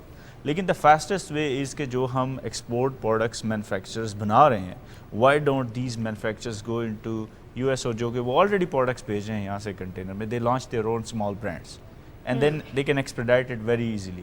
کیونکہ جو پر یونٹ آپ کو ایک بتا دیں, ایک ٹاول ہے جو فیصلہ مہد میں بن رہا ہے, وہ اس کی پر یونٹ کاسٹ $0.50 ہے. لیکن مارکیٹ میں US میں آپ وہی پروڈکٹ دیکھ رہے ہیں وہ $45 کی سیل ہو رہی ہے. سو وہ 0.50 یعنی کہ $50 سے $45 میں کنورٹ ہو رہی ہے, لیکن ہمارا مینوفیکچر 0.50 پر یونٹ لینے پر راضی ہے. تو اگر وہ برانڈنگ سائڈ پہ جائے گا تو یہ ٹریڈ ڈیفیسٹ جو ہمارے پاس ہے آلموسٹ $2.1 بلین کا ہے, it will be covered very easily within 2 years, very short term plan. اور اس پہ ایک ریسنٹلی ہماری institute of strategic studies Islamabad میں ہماری ایک کانفرنس بھی ہوئی, اس میں تھنک ٹینک بیٹھا ہم کو 1 ویک پہلے. تو ہم نے یہ ماڈل ان کو میں نے پرپوز بھی کیا اینڈ دے لائکڈ اٹ. انہوں نے کہا جی ہم یہ جو گورنمنٹ ہے اس میں they are taking very interest into it, تو ہم یہ ان کو بھیجیں گے کہ جی یہ ایک ہمارے پاس شارٹ ٹرم پلان ہے جو کہ امپلیمنٹ ہو سکتا ہے. یہ ہو سکتا ہے. اس میں ریگولیشنز کے بھی کوئی مسائل ہیں اس وقت؟ اس میں زیادہ ریگولیشن کے مسائل نہیں ہیں. ہمیں ہماری ریگولیٹری جو پہلے اتھارٹیز ہیں ان کی جتنی ریگولیشنز ہیں وہ فرینڈلی ہیں اس میں. Right. So it will be very easy to do it another way. ठीक है. अब सर जनरली हम डिजिटल मार्केट की जब बात करते हैं या for that matter e commerce की बात करते हैं तो हम कंपैरिजन अपने खत्ते में दीगर ममालिक से करते हैं, बिलखुसूस इंडिया से करते हैं. अब थर्ड नंबर पे पाकिस्तान है, फर्स्ट पे अमेरिका है, सेकंड पे चाइना, थर्ड पे पाकिस्तान है. Where is India? इंडिया का ज़्यादा फोकस जो है वो आईटी प्रोडक्ट्स पे है, यानी कि आप कह सकते हैं कि जो आईटी के सॉफ्टवेयर्स बनते हैं उनका फोकस वहाँ है. अगर आपको मैं बताऊं कि अमेज़न के अंदर या ई कॉमर्स इंडस्ट्री में जितने सॉफ्टवेयर्स यूज़ हो रहे हैं उसके प्रोवाइडर्स भी इंडियंस हैं. अच्छा. मोस्ट ऑफ द इंडियंस हैं. One of the biggest software जिसका मैं नाम नहीं लूँगा वो भी इंडिया ने रिसेंटली जो है उनकी एक कंपनी ने एक्वायर कर ली है. अच्छा. So they have another focus. Different priorities हैं. Yes exactly. तो ये हमारे पास एक ऐसी मार्केट थी अनटैप्ड जिसके अंदर हम जंप इन कर गए. अब ये जो यूथ तैयार हो रही है जो थर्ड नंबर पे आ चुकी है तो इसको अब आपने कोशिश ये करना है कि you need to fuel them, you need to train them in a way. How? It's very easy कि आप उनको अब जो है वो फाइनेंशियल प्लानिंग सिखाना शुरू करें कि जी अब आप ब्रांड्स की जर्नी को समझ रहे हैं कि how brands goes from e commerce from $0 to $1 million. Now at some point आपको कौन सी ऐसी चीज़ें फाइनेंशियल समझनी है कि you start small own brands और पाकिस्तान की जो लोकल प्रोडक्ट्स है आप यहाँ से मैन्युफैक्चर करके यूएस भेजना शुरू करें. सही. बिकॉज हमें सबसे ज़्यादा ज़रूरत तो डॉलर्स की है. इसका मतलब दो बातें ना. एक ये कि अगर हम वो उसमें बात कर लें कि जो तीसरी चीज़ आपने बताई थी जिसमें हम सर्विस प्रोवाइड कर रहे हैं, एक तो ज़रा उसकी ट्रेनिंग और एक ये कि हम इतना ट्रेन करें कि किस तरह से पाकिस्तान का प्रोडक्ट, आपने एग्जांपल दी ना टॉवल की, किस तरह पाकिस्तान का प्रोडक्ट, अच्छा प्रोडक्ट हम वहाँ पर पिच कर सकते हैं. इन दोनों में मेरा ख्याल है अहम फिर भी सर्विस इस वक्त है कि हम, क्योंकि ज़ाहिर कैपिटल अगर किसी के पास नहीं है तो वो सर्विस जीरो इन्वेस्टमेंट है, वो सर्विस प्रोवाइडर की तरफ जाएगा. कोई टिप्स अगर देना चाहें कि हमें सुन रहा है और जानना चाहता है कि अच्छा मैं कैसे एक अकाउंट नया बनाऊं, फिर मैं क्या स्टेप्स लूँ कि मैं इसमें शामिल हो सकता हूँ? देखिए देयर आर टू वेज. पहला वे ये है कि आप जो है वो यहीं पाकिस्तान से, क्योंकि पाकिस्तान को अलाउ किया हुआ है अमेज़न ने कि आप यहाँ से अपने बैंक अकाउंट्स और क्रिएट करके you can create your own account from here. ठीक है.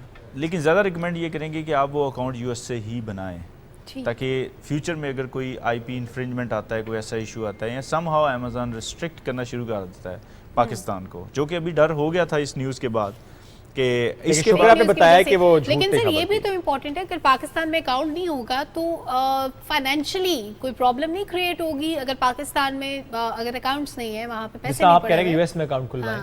यूएस में अकाउंट जब आप ओपन करेंगे तो आपको अल्टीमेटली वहाँ से पैसे तो यहाँ लेके आने इन डॉलर्स. तो आपको एक्चुअली 2 कॉर्पोरेशंस ओपन करनी है. हम यहाँ से बैठे बैठाए एज एन इंडिविजुअल मैं वहाँ अकाउंट खुलवा सकता हूँ. आप खुलवा सकते हैं और वो पैसा बाद में मेरा महफूज भी है, वापस भी आएगा. आ सकता है. आप 2 कंपनीज जो है ओपन करते हैं, एक पाकिस्तान में एक वहाँ कंपनी और यहीं बैठे बैठे. ठीक है. और वो 2 सिस्टर कंपनीज हैं. ठीक है. So they are doing transaction with in each other. तो ये तो पहला स्टेप हो गया. सर एक और चीज़ कि जैसे भी शुएब ने कहा कि अगर कोई भी एक इंडिविजुअल काम करना चाहता है तो अगर आप आसान अल्फाज में जो नए आने वाले लोग हैं, हमारे स्टूडेंट्स हैं जो काम करना चाहते हैं, उनके लिए समझा दें, किसी भी इंडिविजुअल के लिए कोई भी सर्विसेज प्रोवाइड करना अमेज़न पे is it that much easy? कोई भी कर सकता है घर बैठ के? बहुत ज़्यादा ईजी है. That's a very good question. अभी इसी पे मैं फोकस कर रहा हूँ इन दिनों में कि जी अब आपको सर्विसेज में जाना है तो किस एंड पे जाना है, क्योंकि अभी बहुत ज़्यादा लोग एंटर हो चुके हैं. जो कुछ सुनता है Amazon is right now in Pakistan is a buzzword. और was in a conference in US तो वहाँ एक किसी ने यूज़ किया, कहते हैं Amazon is right now is a buzzword in Pakistan because right now we are on third. So everyone wants to become part of Amazon. वो लगता है कि it's the last boat on the sail, हमें ये last boat है निकलने वाली है, इसमें अगर हम ना बैठे तो हमारी सर्वाइवल नहीं है, वो will be alone on the island.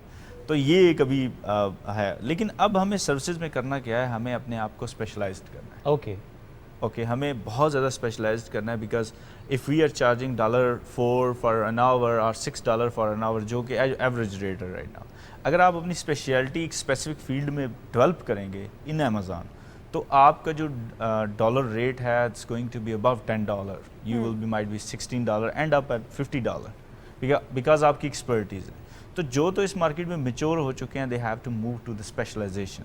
और उनको एग्जैक्टली सोच रहे होंगे कि मैं जो बात कर रहा हूँ, समझ रहे होंगे कि मैं क्या बात कर रहा हूँ. You need to go to supply chain side, you need to go on advertising side, आप प्रमोशनल एक्सपर्ट बन जाएंगे, आप कीवर्ड एनालिस्ट बन जाएंगे, you go into the direction. लेकिन जो एग्जैक्टली न्यू लोग एंटर हो रहे हैं तो उनको यही एडवाइस होगी कि आप एक लाइन को पकड़ेंगे और उसी के अंदर स्पेशलाइज्ड होंगे. और अभी जो मुझे एक नज़र आ रहा है मार्केट के अंदर, जो मैं सर्विसेज सेक्टर में देखता हूँ, वो ये है कि we can do everything. Okay, यानी मुझे लगा आपको स्पेसिफिक बताएंगे यहाँ पे गैप है, लेट्स फिल इन, लेकिन आप we can do everything. Yes, अभी जब आप अगर गिग्स देखते हैं, फ्रीलांसिंग पे जाके देखते हैं, तो वो कहते हैं हम सब कुछ कर लेते हैं, बल्कि हमने ही कॉमर्स ईजाद की थी। ठीक है, हम नहीं करना है, पहले बार हम ही है introduce जी, करवाई। हम ही हैं। अब तीसरे से पहले जाने वाले भी इंशाल्लाह हम ही होंगे। बिल्कुल ठीक है, बिल्कुल ठीक है। लेकिन अब उसमें उनको स्पेशलाइज्ड होने की ज़रूरत है। ओके, और अभी स्पेशलिटीज़ की ज़रूरत है। मैंने देखा है कि यूएस में बहुत सारी जॉब्स पोस्ट की जा रही हैं। And the good part is Covid fuelled it into the next level के कोविड में they went outside the offices और रिमोट जाना शुरू हुए, तो उन्होंने कहा हमें एक बैठ के साइटल से या एक वाशिंगटन से बंदा हायर करने की बजाय why don't we hire from Sahiwal और लाहौर, तो वो हमें डॉलर्स में भी कम पड़ रहा है। तो ब्रांड भी तो इकोनॉमिकली सोच रहे हैं। तो अभी आपको अपने आप को वेरी स्पेसिफिकली स्पेशलाइज्ड करना स्टार्ट करना पड़ेगा। Generic training it's good, but now you need to get specialized. Great, ठीक है। बहुत शुक्रिया ज़ीशान साहब, आपने बड़ी यूज़फुल बातें बताई उन लोगों के लिए जो नए हैं, कदम रख रहे हैं, अभी स्टडी कंप्लीट की है और वो अब कैसे अपना ई कॉमर्स बिजनेस स्टार्ट करें, और स्पेशली एमेज़ॉन में हम तीसरे से पहले नंबर पे कैसे जाएं, ना सिर्फ इन टर्म्स ऑफ सर्विसेज बल्कि एक्सपोर्ट्स, जो हमारी प्रोडक्ट एक्सपोर्ट है उसको भी बढ़ाने के लिए हम लोग बड़ा यूज़फुल तरीका है, ये यूज़फुल टूल है हमारे लिए। अमेज़ॉन पे अगर हम जाते हैं तो ज़ाहिर पाकिस्तान के लिए अच्छा काम करेंगे और रेवेन्यू में एक बेहतर पार्टिसिपेशन होगी हमारे स्टूडेंट्स की तरफ से या हमारे वो लोग जो काम करें। बहुत शुक्रिया ज़ीशान साहब, आपने कीमती वक्त दिया। और हमारा अगला topic that is very important, बच्चों के लिए, बच्चों के लिए, बच्चों का टॉपिक है, बड़ों के लिए इसलिए हमने ताकि वो जान पाएं कि ये मामला क्या है, यस, मैनेज कैसे करना है इसको। ADHD, attention deficit hyper activity, और ये बहुत ज़्यादा हमें सलमा कॉमन नज़र आ रहा है आजकल बच्चों में। तो पेरेंट्स परेशान होते हैं, कुछ पेरेंट्स तो इसको इग्नोर करते हैं कि नहीं शायद वैसे बच्चा हाइपर हो रहा है, कुछ पेरेंट्स जो हैं वो ज़ाहिर है इस मामले में ज़्यादा कॉन्शियस होते हैं, वो अर्ली एज पे बच्चों को फिर ट्रीटमेंट की तरफ लेकर जाते हैं कैसे इसको मैनेज किया जाए। कुछ तो हेरिडिटरी फैक्टर्स होते हैं और कुछ एनवायरमेंटल फैक्टर्स भी होते हैं, जिसमें एक कंट्रीब्यूटिंग फैक्टर्स आजकल one way communication, that means use of mobile phone. बच्चा बस कार्टून ही देख रहा है, वही उसकी कम्युनिकेशन। और एक और प्रॉब्लम क्या हमें फेस करनी पड़ती है कि जब बच्चा हर वक्त कार्टून देखता है ना, वो आपकी बात का जवाब नहीं देगा, वो सुनने का आदी हो गया, वो ध्यान नहीं देता। इंसानों के साथ इंटरेक्शन कम होता है क्योंकि कार्टून्स में तो सिर्फ कार्टून बोलते हैं ना, उसको तो बोलना ही नहीं पड़ता, वो नो रिस्पॉन्डिंग मोड पे चला जाता है बच्चा। इस पर बात करेंगे, हमें ज्वाइन किया हमारे नफ्सिया डॉक्टर आइजा यजदानी आबिद साहिबा ने। बहुत शुक्रिया आपके वक्त का। डॉक्टर साहब, सबसे पहले यूँ तो कई बार टॉपिक हुआ, लेकिन फिर भी हमारे सुनने वालों के लिए let's start from the basic question. ADHD क्या है, क्यों होता है?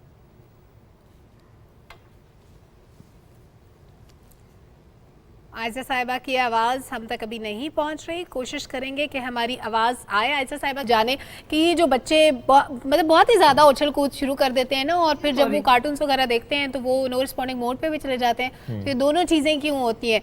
आयशा साहिबा, अगर आपको आवाज़ आ रही है तो फरमाइएगा कि ये ADHD क्या है? बिल्कुल आ रही है, सॉरी वो इधर से प्रॉब्लम थी। अच्छा, ये बड़ा अच्छा टॉपिक है ADHD, और इसको अगर आप नोट करें, इतना लंबा ये इसलिए है क्योंकि ये दो चीजें हमने लिखी है, अटेंशन डेफिसिट, और अगर आप इसको पढ़ते हैं स्लैश हाइपर एक्टिविटी डिसऑर्डर। ठीक है जी। अच्छा, ये एक इसको जब हम जिस बीमारी तो मैं नहीं कहूंगी, डिसऑर्डर की जब हम बात करते हैं तो हम उसका एक बैकग्राउंड देखते हैं। ये जो बच्चों में जो डेवलपमेंटल स्टेज होते हैं, देखिए बच्चे तो छोटे से होते हैं, फिर बड़े होते हैं, फिर स्टेजेस से गुजरते हैं, तो उस वक्त जो चीजें मसले आते हैं हम उनको न्यूरो डेवलपमेंटल डिसऑर्डर कहते हैं। यानी कि उनकी जो ब्रेन की वायरिंग है, फंक्शनिंग है, कनेक्टिविटीज हैं, ये उस वक्त चीजें हमें पता चलती हैं, और ये बड़ी क्रिटिकल होती हैं क्योंकि ये आपके सोचने की, आपके ध्यान देने की, आपकी चीजें याद रखने की, और अपने उसको इम्पल्सेस और अपने बॉडी को कंट्रोल, माइंड को कंट्रोल करने के साथ ये इंटर रिलेटेड होती है। जब मैंने कहा ना कि दो चीजें, ये हाइपर AD अटेंशन डेफिसिट और हाइपर एक्टिविटी। अच्छा, हमारी जुबान पे एक लफ्ज आ गया जी, बच्चा हाइपर है, बहुत हाइपर है। एक्चुअली एक चीज हम देखते हैं कि क्या वो ध्यान दे रहा है कि नहीं दे रहा, तो अटेंशन डेफिसिट हम देखते हैं, उसके कुछ हमारे पास अलग मेयार होते हैं, सिम्टम्स होते हैं जो हम देखते हैं। और हाइपर एक्टिविटी यानी कि वो इम्पल्सिव है, बैठ नहीं रहा, टिक नहीं रहा। और एक मैं हमेशा कहती हूँ, जैसे वो चाबी नहीं लगी होती, वो खिलौने होते हैं बचपन के ना, जिन पे चाबी देते हैं, गुर खिलौना या जो भी बतख है या जो भी चीज, तो आप जब ऐसे बच्चों को देखते ना, आपको महसूस होता है कि इसकी चाबी नहीं खत्म होती, ये सारा वक्त लगा रहता है। It's a very exhausting problem for parents and teachers, क्योंकि वो हम चाहते हैं ना बच्चे थोड़े थक जाएं, बैठ जाएं, बात सुने। ये बच्चे ना कॉन्स्टेंटली ऑन द गो होते हैं। अब 12 साल तक की उम्र के बच्चों में हम ये चीज डायग्नोज करेंगे। अब बात ये आ रही है कि साथ साथ एक अटेंशन डेफिसिट भी है, यानी कि अब ध्यान दे रहे हैं। अब आप मेरी बात थोड़ी सुनते सुनते ना थोड़ा सा पर ध्यान हट जाएगा, ठीक है। तो कई दफा बच्चों का बहुत ज्यादा ध्यान हट जाता है और वो अटेंशन डेफिसिट बन जाता है। जब उसके सिम्टम्स भी आएंगे और हाइपर एक्टिविटी की भी चीजें आएंगी तो हम कहेंगे ADHD है। वरना आपका साइकोलॉजिस्ट के पास जाके ये पता करना कि मसला है क्या, ये बहुत इंपॉर्टेंट है। अच्छा डॉक्टर साहब, आप इसमें ये भी कहा जाता है कि शुगर का बड़ा अहम रोल है। जैसे बच्चे को अगर ADHD है और बिलखुसूस अगर शाम के वक्त उसने चॉकलेट खाई है या कोई ऐसी चीज़ खाई है जो कि स्वीट है, तो उससे भी उस ज़्यादा हाइपर होता है। वो स्वीट के साथ साथ जिसकी तासीर भी गर्म है, ये भी कहते हैं। क्या होता है, क्या बिगड़ता है? मतलब एक तो चीज़ स्वीट हो और साथ जो चीज़ खा रहा है, लेट्स सपोज अगर चॉकलेट है तो उसकी तासीर अगर गर्म हो तो बच्चा हाइपर एक्टिव हो जाता है, कहा जाता है। तासीर पे तो मैं कमेंट करने की एक्सपर्ट नहीं हूँ, लेकिन मैं एक छोटी सी आपके जहन में ये बात लाना चाहूंगी। देखिए पहले जमाने में और अब के जमाने में, स्पेशली पाकिस्तान में, अब आप देखें ना, हम बड़ी छोटी जगहों में रहना शुरू हो गए। हम हर एवरेज शख्स जो है 5 मरला 10 मरला तो हमारे लिए बड़ा नॉर्मल है ना। अब आप एक चीज देखें ना, अब आप एक चीज देखें, बच्चा, छोटा बच्चा कहाँ जाएगा? पहले तो बाहर खेल लेते थे, बाग होते थे, गाँव होता था। अब बच्चा सारा दिन घर में है, एक कमरे में। अच्छा पेरेंट्स ने जो सबसे डॉक्टर साहिबा यहीं पर मैं ज़रूर आपसे जानना चाहूँगा, बिकॉज ज़रा हमने बहुत से केसेस ये देखे कि किसी भी वजह से, चाहे घर में स्पेस नहीं है, जॉइंट फैमिली सिस्टम है, कोई और वजह है, पेरेंट्स बच्चे को खुद कमरे से बाहर निकलने नहीं देते, बस ये कमरे में रहेगा बच्चा। अब जो पेरेंट्स ये कर रहे हैं बच्चे के साथ कि बस कमरे में ही रहना है बच्चे ने, ये तो एक ज़रा बहुत बड़ी गलती तो हो रही है, लेकिन इससे क्या होता है? वो कहते हैं जी बाहर निकलेगा इन्फेक्शन लग जाएगा, बाहर है तो कजन से लड़ाई करेगा, बाहर निकलेगा तो और कोई जर्म हो सकता है, एनवायरनमेंट से डरते हैं, या कहेंगे जी बस AC में रहे, अंदर कमरे में, बाहर निकले तो गर्मी होगी। अब ये जो इतना ज़्यादा ओवर प्रोटेक्शन है बच्चे के साथ, इससे कितना नुकसान हो जाता है? इससे बहुत ज्यादा नुकसान है। एक तो देखिए मैंने देखा है कि छोटे छोटे बेबीज को साल सवा साल तो आप उनको फोन दे देते हैं तो उस पे होते हैं। ADHD का बहुत इसका है, जो आप बच्चों को जो ये फोन या जो वीडियो गेम्स वगैरह होती हैं वो घंटों बैठेंगे, लेकिन माइंड एक्चुअली रिस्पॉन्ड कर रहा था फास्ट मूविंग इमेजेस से, वो वहां पे हो जाता है लाइक फास्ट ट्रैक, उसको स्लो चीजें पे नहीं अच्छी लगती। दूसरी बात ये कि देखिए हम लोग अवॉइड करते हैं ना चीजें, कमरे में रह लो, बड़ों की बात ना, डांट ना करनी सुननी पड़े, इन लॉज के साथ डील ना करना पड़े। बच्चों को हम स्किल्स नहीं देते हैं कि डील कैसे करना है। अच्छा अब बच्चों में कुदरती एनर्जी है, वो तो निकलनी है ना, उन्हें जंप करना है, उन्होंने अपनी एनवायरनमेंट एक्सप्लोर करनी है, उन्होंने गिरना है, चढ़ना है, उससे सारा कुछ करना है। मेरे पास इंटरेस्टिंगली जो 6 से 8 साल के बच्चे आते हैं ना, अच्छा वो स्कूल से या पेरेंट्स आते हैं जी इसको ADHD है। जब मैं बच्चे के साथ बैठ के थोड़ा सा काम करती हूँ तो मुझे पता चलता है कि मसला कोई और है। तो कई दफा लर्निंग इश्यू होता है, हमने 2-3 चीजें और है। डॉक्टर साहब मसला कोई और होता है या मसला किसी और में होता है, यानी बच्चे में नहीं होता, पेरेंट्स में होता है? नहीं वो तो डेफिनेटली है। अनफॉर्चुनेटली बड़ी नेगेटिव पेरेंटिंग हो रही है पाकिस्तान में, बड़ा हम उसका देखते हैं। पेरेंट्स, हम प्रोफेशनल से बड़ी दफा नाराज हो जाते हैं कि आपने ये कर दिया। एक्चुअली वो विलिंगनेस टू चेंज जो है ना हमारे आजकल के पेरेंट्स में, कुछ में है, जिनमें है तो बहुत अच्छा काम हम कर पाते हैं, लेकिन जब रिलक्टेंस है, और फिर मेन चीज ये ना कि आपने देखें बड़ों के साथ भी डील करना है। ये तो नहीं ना कि हम लड़के अलग एक घर में चले जाएं, सिर्फ हम अपने बच्चों को पालें, हमने बच्चे को माशरे का हिस्सा बनाना है। तो क्लासरूम में अगर बच्चे के लिए तैयार करना है, सही तैयार करने ना। अब देखिए मैं कहती हूँ एक बच्चा जो बहुत इंटेलिजेंट है, समझदार है, वो क्लास में फौरन समझ जाता है क्लास का काम। अब वो बैठेगा, बोर होगा, इधर उधर देखेगा, टीचर क्या कहेगी, ये बहुत शरारती है, ध्यान नहीं देता। तो टीचर मैनेजमेंट, ये हम कहते हैं ऑन टास्क रखना बच्चे को। तो टीचर उसको खुद संभालना नहीं आता, घर में भी वो बच्चा अक्लमंद है। मेरे पास जो आजकल कंप्लेंट आती है, पेरेंट्स कहते हैं बहुत समझदार है, बहुत बड़ी बड़ी बातें करता है। जब आपने घर के माहौल में बच्चे को रखा हुआ है, आप हर किस्म के मामलात उसके सामने डिस्कस करें, अनफॉर्चुनेटली तो बड़ी बड़ी बातें तो करेगा ना। अच्छा आयजा साहिबा, जब इस तरह के डिसऑर्डर्स के साथ बच्चे आपके पास आते हैं, उनको ट्रीट करने के लिए, उनको बेहतर ज़िंदगी की तरफ लाने के लिए क्या सिर्फ बच्चे की काउंसलिंग ज़रूरी है या उसके पेरेंट्स की भी काउंसलिंग होती है साथ साथ? देखिए मेरा जो पर्सनल ओपिनियन है कि बच्चे के साथ तो हमने काम करना है, बट आई प्रेफर कि मैं पेरेंट्स के साथ काम करूं, क्योंकि एक बच्चे को जब आप बार बार एक सेटअप में लाते हैं ना, तो बच्चे हसास होते हैं कि हमें यहाँ क्यों लाया जा रहा है, हमें कोई मसला है। पेरेंट्स जब घर का माहौल ठीक कर लेते हैं ना, जब पेरेंट्स बेटर ट्रेन हो जाते हैं, हमें ये करना है, ये नहीं, आपको पता है वहीं से मसले खत्म हो जाते हैं।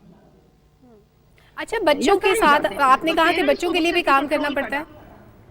अच्छा आयजा साहिबा, बच्चों के लिए क्या उनका लाइफस्टाइल चेंज किया जाता है, पेरेंट्स को समझाया जाता है इनको ट्रीट कैसे करें, या इसके अलावा भी कुछ चीज़ें होती हैं जिन पे मेहनत करना पड़ती है ताकि बच्चा एक नॉर्मल हेल्दी लाइफ गुजारे, अगर कोई बात कर रहा है रिस्पॉन्ड करे, अगर वो खेल कूद कर रहा है तो वो उसकी जो एक्टिविटी है वो बड़ी बैलेंस्ड हो, उसके लाइफस्टाइल के साथ कंपैटिबल हो?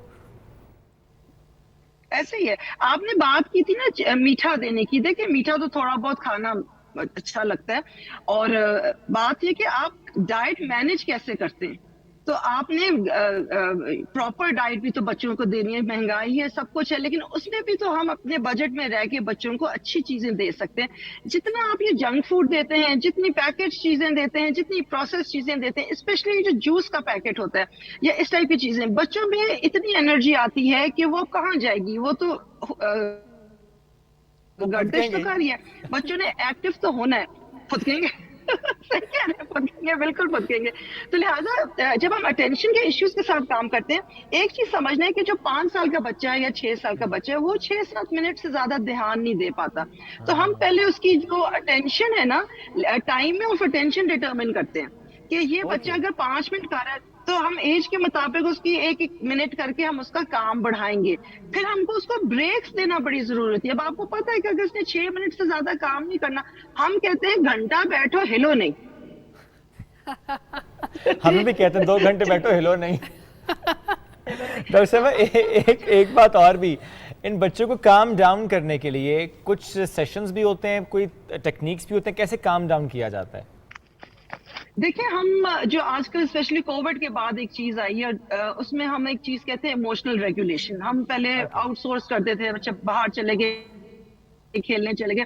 अभी पूरे वर्ल्ड में जो बहुत इंपॉर्टेंट एक फोकस, ये मेंटल हेल्थ मंथ है, ये अभी बहुत इमोशनल रेगुलेशन पे बहुत काम आ रहा है, हो रहा है, और कह रहे हैं कि जी आप अपने आप को स्कैन करते हैं कि भी आप क्या महसूस कर रहे हैं, आप कितना महसूस कर रहे हैं, और अपने आप को आप कैसे काम डाउन करते हैं। तो हम आप नोटिस करें ना, हम ये जो नफ्सियाती चीजें ना कि आप महसूस कैसा कर रहे हैं, हमने कभी इस पे ध्यान नहीं दिया। अच्छा चलो खाना खा लो, मूड ठीक हो जाएगा, अच्छा चलो अच्छा गुस्सा छोड़ दो, थूक दो गुस्सा, ऐसे होता नहीं है। आपके काम डाउन करने के लिए बच्चों को बाकायदा ट्रेन करना होता है, बड़ों ने भी सीखना होता है। अब वो उन सीरीज के थ्रू जब हम बच्चों को मैनेज करते हैं, ADHD में बहुत सारी चीजें साथ साथ आती हैं, इसमें सेंसरी इश्यूज भी आते हैं, इसमें बच्चा भूल बहुत जल्दी जाता है। अब जितना क्रिटिकल माहौल होगा, जितना रोके टोकेंगे, तो बच्चा उतना ही आफ्टर लिटिल वाइल परेशान होना शुरू हो जाता है। फिर परेशानी के बाद एक जो अगला स्टेज आता है वो रिबेलियसनेस आता है, फिर वो जिद आती है, फिर वो 10-11-12 एज के आपके पास डेली बेसिस पे लोग आते होंगे अपने बच्चों को लेके, आपको क्या लगता है क्या पेरेंट्स में आजकल इतनी अवेयरनेस आ चुकी है कि वो बच्चे की एक्टिविटीज को जज कर सकें, उनको पता चल जाए कि इस बच्चे के साथ कोई ना कोई मसला चल रहा है, इसको जरूर माहिर नफ्सियात के पास लेके जाना चाहिए?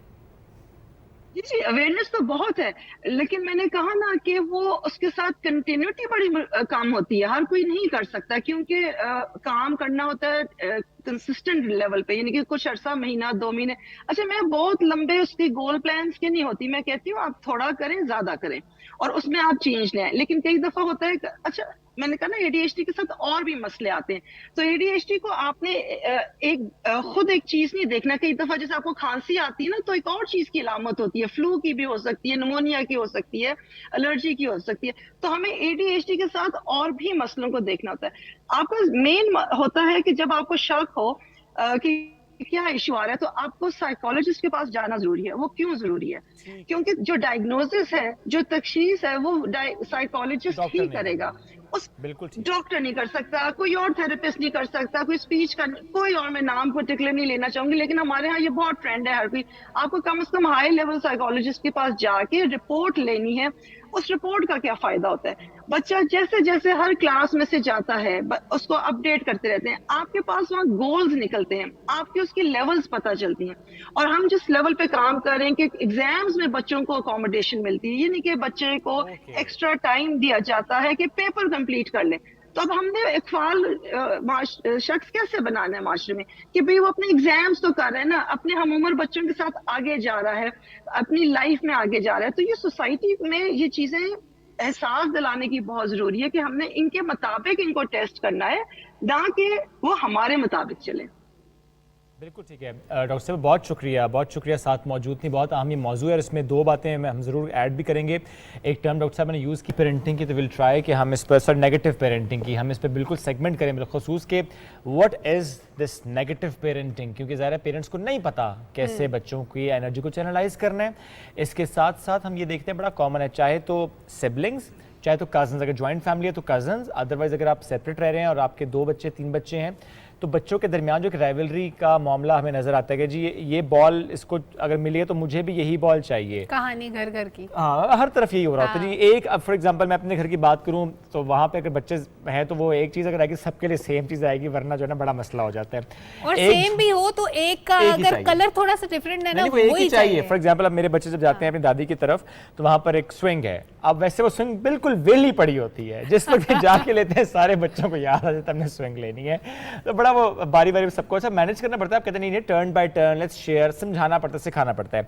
इस पर हम किसी दिन बात भी करेंगे कि जो बिहेवियर है बच्चों में क्यों आता है, राइवलरी से क्यों होती है, वो सेम वो चीज़ क्यों चाहिए, क्या पेरेंट्स सही समझा नहीं पा रहे? पेरेंट्स तो बेचारे समझाते हैं, पेरेंट्स समझाते नहीं, बच्चों के ज़हन में होता है कि साथ वाले के पास जो चीज़ है वो ज़्यादा नहीं, पेरेंट्स डांटते हैं ना, अगर समझाएं तो बच्चा समझ जाए। चले इस पर बात करेंगे। प्लस बच्चों की एनर्जीज को चैनलाइज करना बड़ा हमें डॉक्टर आयजा यजदानी साहब बहुत शुक्रिया, आप साथ मौजूद भी थी। और ये जो बच्चों की हम एनर्जी को चैनलाइज करने की बात करते हैं ना, तो अब बच्चों को कहाँ लेकर जा सकते हैं? फोन से हटाइए, कराटे सिखाइए, खेल कूद भी करेंगे, डिफेंस भी सीखेंगे, सेल्फ डिफेंस स्पेशली। और मैंने वाकई सोचा सलमा उस दिन मेरे दोनों बच्चे जो है ना वो फोन से नहीं हट रहे थे, तो मैंने खैर कहा कि मेरे इनको मार कुटाई पे लगा दो। इनको नहीं मार कुटाई पे लगाना, मुझे ही मारेंगे। मैंने कहा इनको लेकर जाता हूँ और जरा कराटे वराटे ये सीखे। तो मेरी बेटी तो वैसे ही बड़े इंटरेस्ट ले रही है, वो कहती है कि मैं तो निंजा में रहा हूँ, तो वो वैसे भी कहती है मैंने कराटे सीखने, तो वो हम लेकर भी गए। वहाँ पर जाके मैंने देखा कि बहुत से बच्चे वहाँ माशाल्लाह आए हुए थे, बच्चे भी थे छोटे बच्चे, यानी 3.5-4 साल का बच्चा भी था, वो कराटे सीख रहा था। कुछ पेरेंट्स थोड़े नाजुक मिजाज भी थे, कहते हैं हाय बच्चे के छोटे छोटे हाथ हैं, उनको चोट लग जाएगी। भाई ऐसा कुछ नहीं होता, चोटें नहीं लगती। जब आपको बच्चों को सिखाया जा रहा होता है तो वो प्रोफेशनल लोग होते हैं। प्लस ये बड़ा अच्छा वहाँ मुझे लगा, जो इंस्ट्रक्टर थे ना उन्होंने कहा कि आप बच्ची को छोड़ के चले जाइएगा, आपके सामने इसने कोई नहीं सीखना, आपके सामने इसने करंट रख रहे। ये बात बड़े वैलिड है। स्कूल में या किसी और इदारे में किसी ट्रेनिंग में जब पेरेंट्स साथ होते हैं बच्चा कोई नहीं सीखता, लड़ने हो जाते हैं। आज हम शोतोकान की बात करते हैं। शोतोकान कराटे स्कूल की बात करते हैं। बड़ा अहम इसका रोल है जी पाकिस्तान में, जिस तरह से कराटे सिखाए जा रहे हैं और ये टेक्निक कितनी डिफरेंट है, इस पर भी बात करेंगे। हमें ज्वाइन के professional karate graduate and coach chief head Shotokan karate school Pakistan Qasim Suleman साहब ने। Welcome to the show sir, hope you doing well. Great. उनके साथ मौजूद है वर्ल्ड शोतोकान कराटे चैंपियनशिप में हिस्सा लेने वाले Saifullah Jalil. How old are you Saif? I am 10 years old. 10 साल का बच्चा है जी, और देखें वो लंदन में माशाल्लाह उसने शिरकत की है। तो पहले हम कासिम साहब से बात करते हैं। कासिम साहब ये बताएं कि इससे पहले भी हम 1-2 बार सेगमेंट्स कर चुके हैं आपके साथ, आपके हमने वहाँ विजिट भी किया, बड़े अच्छे तरीके से बच्चों को आप सिखा रहे हैं, लेडी इंस्ट्रक्टर भी हैं। कितना रुझान बढ़ रहा है, बच्चे किस तरह से आ रहे हैं? बिकॉज ज़रा मैंने भी कहा ना कि बच्चों को मोबाइल फ़ोन से हटाना है और इस तरफ लेकर आना है ताकि एनर्जी चैनलाइज हो जाए। अभी तो रुझान बढ़ता जा रहा है, यानी पेरेंट्स खुद ये सोचने में मजबूर हो गए हैं कि बच्चों को ये मोबाइल गैजेट्स इन चीज़ों से हटाया जाए और कोई पॉजिटिव एक्टिविटी की तरफ लेकर लाया जाए। तो मेरे पास तो अल्हम्दुलिल्लाह बहुत ज़्यादा पेरेंट्स कांटेक्ट करते हैं, बच्चों को लेके आते हैं, और उन सब का जो मेन प्रॉब्लम यही होता है कि बच्चे जो हैं ये वो फ़ोन से और इससे नहीं हट रहे, यानी पेरेंट्स इसी परेशानी के साथ आते हैं। और कासिम साहब पहले जब आप आए थे आपके साथ आपकी छोटी सी बेटी भी थी, वो भी शोतोकान सीख रही है। जी बिल्कुल ऐसे ही है, वो भी ट्रेनिंग कर रही हैं। ज़ाहिर है फादर हैं तो बच्चों को तो सिखाएंगे, दूसरे बच्चों को भी साथ साथ वो सिखा रहे हैं और अपने बच्चों की तरह सिखा रहे हैं बड़े ही प्यार से। सैफ ये बताइए ये कब हुई थी चैंपियनशिप जिसमें आप गए थे? ये हुई थी 7 जुलाई से 10 सफ़ीउल्लाह नाम है आपका? सॉरी सफ़ीउल्लाह जुलाई में जुलाई में। कैसे रही वो चैंपियनशिप? देख बहुत मुझे उसमें बहुत ही मज़ा आया, उसमें नए नए दोस्त बनाए हमने, उसमें नई नई चीज़ें सीखी हमने, लंदन का कल्चर सीखा। घूमने गए थे जी, है ना? घूमने गए थे और ज़्यादा दोस्तियाँ भी हुई वहाँ पे, है ना? आएगा एट दिस यंग एज कितना एक्सपोजर है, एक तो ज़रा वो बड़ी अच्छी उसकी एनर्जी वो यूटिलाइज करे, प्लस लंदन जाना, वहाँ दोस्तियाँ बनाना, वहाँ घूमना फिरना, कल्चर एब्जॉर्ब करना at this young age, no doubt. और साथ ही साथ ये पूछे ना, फैंटी लगाई थी उधर बच्चों को जिनके साथ शोटोकान का कंपटीशन था? मारा भी सही था? नहीं जी, नहीं मारा फाइट था? हुई थी। कितनी फाइट्स हुई थी?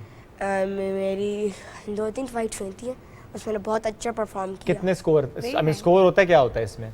इसमें पॉइंट्स होते हैं। पॉइंट्स होते हैं, कितने पॉइंट्स लिए थे? ज़्यादा पॉइंट लिए थे अगले, बट जैसे और एक टाइम ऐसा भी आ गया था जब हमारे पॉइंट्स इक्वल हो गए थे। ओके सर, आप थोड़ा सा बताएं कि ज़रा लंदन में चैंपियनशिप तक पहुंचना, this itself is an achievement कि ज़रा बच्चा सीख यहाँ पर जा वहाँ पर रहा है, तो किस तरह से आपके पास बच्चे आते हैं, सीखते हैं, कितने अरसे बाद फिर वो तैयार हो जाते हैं किसी भी नेशनल लेवल पर कॉम्पीट करने के लिए या इंटरनेशनल लेवल पर? एक्चुअली कराटे में लेवल्स होते हैं। Okay. यानी जब बच्चा हमारे पास आता है तो बिल्कुल बिगिनर लेवल होता है, जिसको हम वाइट वाइट बेल्ट होता है। फिर वो वक्त के साथ साथ हर 3 मंथ के बाद उसका बेल्ट टेस्ट होता है, फिर प्रोमोट होते होते वो टोटली 10 बेल्ट्स होती हैं।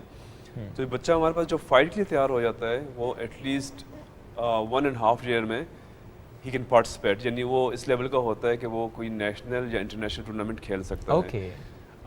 लेकिन हमारी कोशिश होती है कि बिल्कुल बिगिनर से ही हम उसको जो हमारा सब्जेक्ट होता है कुमिते इज जैपनीज वर्ड फाइट, हम उसको फ्रॉम द फर्स्ट वीक ही उस तरफ ले आते हैं ताकि वो बेल्ट के साथ साथ एक बच्चा जो आज आया आपके पास वो पहले ही हफ्ते उसकी फाइट होगी? हाँ, उनको पहले हफ्ते हम कुमिते ट्रेनिंग, क्योंकि हमारे कराटे में बेसिकली सब्जेक्ट्स हैं लाइक जैपनीज वर्ड होते हैं, की हॉर्न्स बेसिक ट्रेनिंग को बोलते हैं, फिर काता होता है, स्टेप ऑफ मूव्स, और फिर कुमिते होता है। तो मेरा ये शुरू से है कि मैं तीनों चीज़ों को साथ लेके चलता हूँ, यानी जिस तरह बहुत से पेरेंट्स हमारे पास ये भी आते हैं जी हम फलानी जगह लेके गए तो वो तो 3 महीने एक्सरसाइजेस पे लगाया हुआ है, तो मैंने इस कंसेप्ट को ख़त्म किया हुआ है अपने सिस्टम में। ठीक है, मैंने ये किया हुआ है कि जो हमारे पास बच्चा 1-1.5 घंटे के लिए आता है तो उस 1-1.5 घंटे में उसने स्ट्रेंथ ट्रेनिंग भी करनी है, ठीक है, और उसने ये तीनों सब्जेक्ट को भी लेके चलना है, बेसिक टेक्निक्स को भी करना है, उसने काता के मूव्स को भी सीखना है, और उसने कुमिते को भी करना है।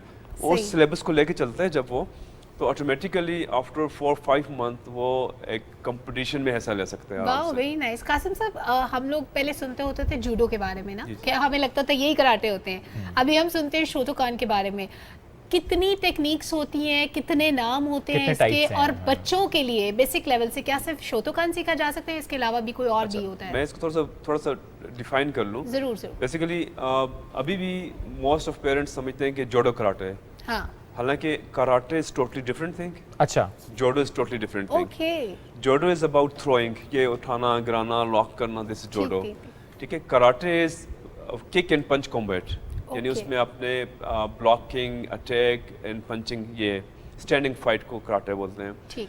फिर जो आपने वर्ल्ड या shotokan is basically pioneer of art. जब कराटे इन्वेंट हुआ था तो उस वक्त था ये कराटे डू के नाम से था, दैट इज कराटे डू, यानी वे ऑफ कराटे। फिर जो इसके जो इन्वेंटर थे मॉडर्न कराटे के, उन्होंने इसका नाम उनकी डेथ के बाद शोटोकान कराटे डू रख दिया। तो that is Pioneer of karate जब कराटे इन्वेंट हुआ। फिर इसके बाद वक्त के साथ साथ बहुत से और डिफरेंट स्टाइल्स इन्वेंट हुए, यानी उनके जो स्टूडेंट्स थे उन्होंने कुछ इनोवेशंस की, मुख्तलिफ और कराटे स्टाइल्स आ गए, बट बेसिकली सारे कराटे ही है। अच्छा, नाम शोटोकान कराटे इसलिए कि पायनियर ये था, यानी द मेन ब्रांच यही थी, उसके बाद सब उसके फिर ट्री बनता गया। जो भी सीखेगा तो बेहतर है कि सबसे पहले शोटोकान ही हो। कराटे बेसिकली शोटोकान कराटे ही है, शोटोकान कराटे ही है, क्योंकि उसकी जो ब्रांचेस भी है तो उससे रिलेटेड ही हैं। ये जूडो नहीं है? नहीं, जूडो नहीं है। अगर बच्चे हैं तो वो शोटोकान सीखेंगे और उसके बाद वो फिर डिफरेंट और भी सीख सकते हैं। बड़े तो बड़े कान सीखेंगे। एक्चुअली आप ये कह सकते हैं कि ये एक मार्शल आर्ट की फॉर्म भी है। मार्शल आर्ट की फॉर्म, बच्चों का इंटरेस्ट होता है, कुछ वो मूवीज देख के जी मैंने कंग फू सीखना है, तो कंग फू इज अनदर आर्ट, वो दैट इज फ्रॉम चाइना। ठीक है, कुछ कहते हैं मैंने निंजा सीखना है, तो ninja is some other art that is from Japan, but the real ninja is not exist now. हर कंट्री का अपना एक स्टाइल है। Karate is from Japan. ठीक है, फिर कराटे के अंदर फॉर्म्स हैं। वैसे ये निंजा में और कराटे में क्या फर्क है? मैं वो बोला कि all are karate techniques, सब karate techniques हैं. ninja is another technique. Yeah, different karate ninja में different techniques use होती हैं, जिसमें थोड़ी जिम्नास्टिक आ जाती है, जंपिंग आ जाती है, वेपन्स आ जाते हैं. कराटे जैसे कराटे का लफ्ज़ है kara is Japanese word, kara ante यानी empty hand. Karate is empty hand fight, यानी वी डोंट नीड वेपन्स. हम कहते हैं कि वी आर वेपन्स, यानी हमारे जो लेग्स हाथ हैं ये वेपन हैं. हम इसी को यूज़ करके कराटे की टेक्निक्स को परफेक्ट करते हैं. और जो कुछ स्टाइल उसमें वेपन्स होते हैं, स्टेक होते हैं, वो भी हम लोग करते हैं. अच्छा, दैट इज अनदर आर्ट. नंचकू या हम अपने बच्चों को उस तरफ भी लेके आ रहे हैं. ओके, अब नंचकू इसमें आएगा? इसमें आएगा, बिल्कुल आएगा. अभी कुछ बच्चों को मैं सिखा भी रहा हूँ. नंचक हो गया, स्टिक्स हो गई. अच्छा, वो that does not belong to karate. ठीक है, वो डिफरेंट है. क्योंकि कराटे मीन इज फाइट. अच्छा, नंचकू आप खुद देखते हैं कि अच्छा ये बच्चे को सीखना चाहिए या बच्चे का इंटरेस्ट होता है, वो आपसे कहते हैं चूंकि थोड़ा सा टफ लगता है दिखने में, और पेरेंट्स कहते हैं नहीं ना सिखाओ, ये इंटरेस्ट होता है. इंटरेस्ट होता है. अच्छा, ये आप डिफाइन करते हैं. सफीउल्लाह काफी देर से खामोश है. सफीउल्लाह, आपने क्या सोचा है, कराटे ही सीखने आगे या कुछ और भी करना है? जो मेरा मेन फोकस है, मेरा सबसे पहले मेरा मेन फोकस है जो है एजुकेशन. एजुकेशन है नंबर 1 पर, और फिर नंबर 2 पे आता है कराटे, जिसमें मैं एक खुद में एक वेपन बन जाता हूँ. अपनी फैमिली के लिए एक वेपन बन जाता हूँ. वाह, फैमिली के लिए वेपन बन जाता है. कितना ही इंटेलिजेंट बच्चा है जिसको ये होता है फैमिली की सिक्योरिटी है. वैसे कासिम साहब, ये सेल्फ डिफेंस भी ज़रा इसमें ऑटोमेटिकली आ गया ना, और बच्चों के लिए अहम भी है आज के दौर में. ऐसे क्योंकि मैं जैसे शुरू में बताया कि कराटे इज फाइट बेसिकली, ठीक है, and that is on defensive way में, नॉट एग्रेसिव वे में. यानी कि हम लोग जो टेक्निक सीखते हैं उसको डिफेंसिव वे में. Okay, so karate is for defensive purpose, not for aggression and aggression. Because हमारे पास जो बच्चे एग्रेशन वाले भी आते हैं तो कराटे के अंदर आके सही हो जाते हैं. अच्छा, because they know their power. उनको पता है कि यार इसका मतलब ये है कि वो बच्चे जो घर में अपने बहन भाइयों को, कजन को मारते पीटते हैं, जो बहुत एग्रेसिव हैं, वो अगर आपके पास आएंगे तो वो चेंज हो जाएंगे. अच्छा, सर आप तो बहुत खिदमत कर रहे हैं. अच्छा सर, एक वीडियो बड़ी सोशल मीडिया पे वायरल हुई थी, आई थॉट कि मैं उसके बारे में भी आपसे पूछूं. एक छोटे सा बच्चा, बिल्कुल hardly 2 years old I guess, वो कोशिश करता है, वो पंच के साथ ना तोड़ने की कोशिश करता है टाइल्स, वो नहीं टूटते, उसके ऊपर चढ़ जाता है, छलांग मारते हैं. इतने छोटे बच्चे भी आते हैं आपके पास? हमारे पास 3 years के बच्चे भी हैं जो आ रहे हैं. माशाल्लाह. ठीक है. और जो लास्ट प्रोग्राम में जब तहरीम आई थी, शी स्टार्टेड फ्रॉम 2 years, जब वो 2 साल की थी तब से स्टार्ट किया था. It's all about interest. कुछ बच्चों को खुद इंटरेस्ट होता है शुरू से ही. मेरे पास अभी तो अक्सर छोटे बच्चे ऐसे आते हैं जो पेरेंट्स कहते हैं कि भाई इसने ये कहता है कि मैंने कराटे करना है, यानी इसने कि मूवीज़ देखी है, कार्टून देखा है, तो इन्होंने करना है. उनका अपना इंटरेस्ट डेवलप होता है. कुछ को पेरेंट्स लेके आते हैं, जो अभी आपका प्रोग्राम में सुन रहा था, उसमें जो बच्चों को आजकल इश्यूज हैं आजकल. कुछ पेरेंट्स क्योंकि मेरे पास ऐसे बच्चे भी हैं जो स्पेशल किड्स भी हैं. अच्छा, यानी जिनको ये फ़ोन की वजह से और बहुत सी प्रॉब्लम की वजह से वो बिल्कुल like they are like disable person. उसमें न्यूरोलॉजिकल कराटे में खड़े भी होंगे तो ऐसे खड़े होंगे जैसे उनको पता ही नहीं हम कहाँ खड़े हैं. तो उनमें चेंज आ रहे हैं? चेंज आ रहे हैं, बहुत चेंज आ रहे हैं. वो वापसी की तरफ आ रहे हैं बेसिकली, वो बैक टू लाइफ हो रहे हैं. यानी आप खुद सोचें कि एक बच्चा जो मूव ही नहीं कर पा रहा, खड़ा है, यानी उसको मैं अगर सपोज पंच सिखाने की कोशिश कर रहा हूँ तो ही don't know, she don't know कि हाथ को मैंने ऐसे कहाँ लेके आना है. यानी उनका बिहेव लाइक 3 years बच्चे की तरह होता है, रिस्पॉन्ड नहीं करती. लेकिन अल्हम्दुलिल्लाह ट्रेनिंग के बाद अब बहुत से ऐसे बच्चे हैं जो पेरेंट्स भी खुश हैं कि वो लाइफ बैक आ गए, मतलब लाइफ की तरफ आ गए वापस. अच्छा, इसमें कासिम साहब क्या होता है कि एक बच्चा अगर आपको सारी टाइमिंग्स भी बताइएगा. दूसरा ये कि if I am not wrong तो आपने डिवाइड किया होता है, अच्छा मंडे एंड ट्यूसडे या ट्यूसडे एंड वेडनेसडे को आपने टाइम डिवाइड किया होता है, वो किस हिसाब से करते हैं? उसमें ऐसा होता है कि हम लोग कोशिश करते होते हैं कि जो ताकि हर एक कंफर्टेबल होकर ट्रेनिंग भी करें. ठीक है. बच्चों का ग्रुप अलग होता है. ओके. छोटे बच्चों का गर्ल्स का अलग ग्रुप होता है, एज वाइज ग्रुप्स होते हैं, डिवाइस होते हैं. अच्छा, गर्ल्स को सेपरेट रखते हैं? बिल्कुल सेपरेट. और अडल्ट ग्रुप अलग होता है. फिर टोटली सेपरेट गर्ल्स का भी है, क्योंकि हमारे पास बहुत सी ऐसी गर्ल्स आती हैं, उनके पेरेंट्स कहते हैं कि भाई इन्होंने अलग ट्रेनिंग करनी है, नॉट विद द बॉयज. कुछ पेरेंट्स ऐसे भी होते हैं. तो ट्रेनिंग के लिए फिर आप होते हैं या साथ में ट्रेनर होती हैं? उसमें भी ग्रुप्स हैं. कुछ लोग मुझसे कंफर्टेबल हैं. ठीक है. वो कहते नहीं हमने मैन टीचर से ही ट्रेनिंग करनी है. ठीक है. हमने मतलब कुछ फीमेल से करते हैं, बट फीमेल से भी ट्रेनिंग करने के बाद वो आते मेरे तरफ ही हैं. ठीक है. बिकॉज उनको समझ आ जाती है, क्योंकि फीमेल, मैं वैसे भी कहूँगा कि फीमेल को ट्रेनर जब ट्रेनिंग करती हैं तो उनका कॉन्फिडेंट अप तब होगा जब वो एक अच्छे कंफर्टेबल मेल ट्रेनर से ट्रेनिंग करें. अल्टीमेटली मारना तो मर्दों का ही है ना बाद में, क्योंकि उसकी रीजन ये है कि सेल्फ डिफेंस के लिए. नहीं, उसकी रीजन है ना, उसकी खास रीजन है. کہ ایک جو فیمیل جب ٹریننگ کرتی ہے نا تو جب فیمیل ماحول میں ٹریننگ کرے گی تو اس کے اندر وہ سیلف confidence نہیں آئے گا. نہیں ہوئے گا, ٹھیک ہے, کیونکہ معاشرہ مردوں کا ہے. جی ایسا ہی ہے, تو اس میں تھوڑا سا وہ کم کانفیڈنٹ ہو جاتی ہے. تو میرے پاس ایسی بہت سی فیمیلز ہیں جو مطلب فیمیل ٹرینر کے بعد شفٹ ادھر ہی ہوئی ہیں, اور لیکن میرے ساتھ اسسٹنٹ ہوتی ہیں. میں نے دیکھا بھی اسسٹنٹ بھی تھی آپ کے ساتھ. سر بچوں میں بوائز زیادہ آ رہے ہیں, گرلز زیادہ آ رہی ہیں, ایکولی آ رہے ہیں؟ ابھی گرلز کا رجحان بہت زیادہ بڑھ گیا ہے, بہت زیادہ. میرے پاس اس وقت آلموسٹ 45 گرلز ہیں. 45 ماشاءاللہ. اچھا صفی اللہ, آپ نے جو سیکھا ہے گھر میں بہن بھائیوں کو تو نہیں مارتے؟ پریکٹس کس پہ کرتے ہو یہ بتاؤ نا ذرا. پریکٹس وہ میں ہوا میں کرتا ہوں, میں اپنے ساتھ ہی کرتا ہوں. میں اپنے کزن یا بہن بھائیوں کو نہیں مارتا. اگر کبھی لڑائی ہو جائے تو میں بس اس نے سمجھاتا ہوں ہلکی آواز میں. کتنا پیارا بچہ ہے نا, کتنا دھیما مزاج ہے اس کا, کتنی خوبصورتی سے وہ بول رہا ہے, رک رک کے, ٹھہر کے, سوچ سمجھ کے, اچھے لفظوں کا انتخاب کر کے بول رہا ہے. مارتا پیٹتا کوئی نہیں ہے بچہ. حالانکہ دیکھیں نا گرین بیلٹ ہے. یہ گرین بیلٹ ویسے کس نمبر پہ ہوتی ہے؟ گرین بیلٹ ہوتی ہے 5th نمبر. یعنی وائٹ کے بعد white, yellow, orange, red, green. اب اس کو براؤن آئے گی؟ نہیں, اس کو آئے گی پرپل. تو آپ کا ٹارگٹ بلیک بیلٹ ہے. بلیک بیلٹ کب تک حاصل ہو جائے گا وہ ٹارگٹ؟ کچھ مہینوں. کچھ مہینے میں. اسکول میں اسٹوڈنٹس آپ سے ڈرتے ہوں گے نا؟ کچھ مجھے بلی کرتے ہیں. بلی کرتے ہیں؟ جی. کس بات پہ؟ دیکھو وہ سمجھتے ہیں کہ میں صحیح کراٹے نہیں کرتا, میں فیک کراٹے کرتا ہوں. بس میں کہتا ہوں اگر تم لوگ کبھی ڈیمو دیا ہم کو؟ نہیں, جو آپ کو بلی کرتے ہیں پھر آپ کیا کہتے ہیں اس کو؟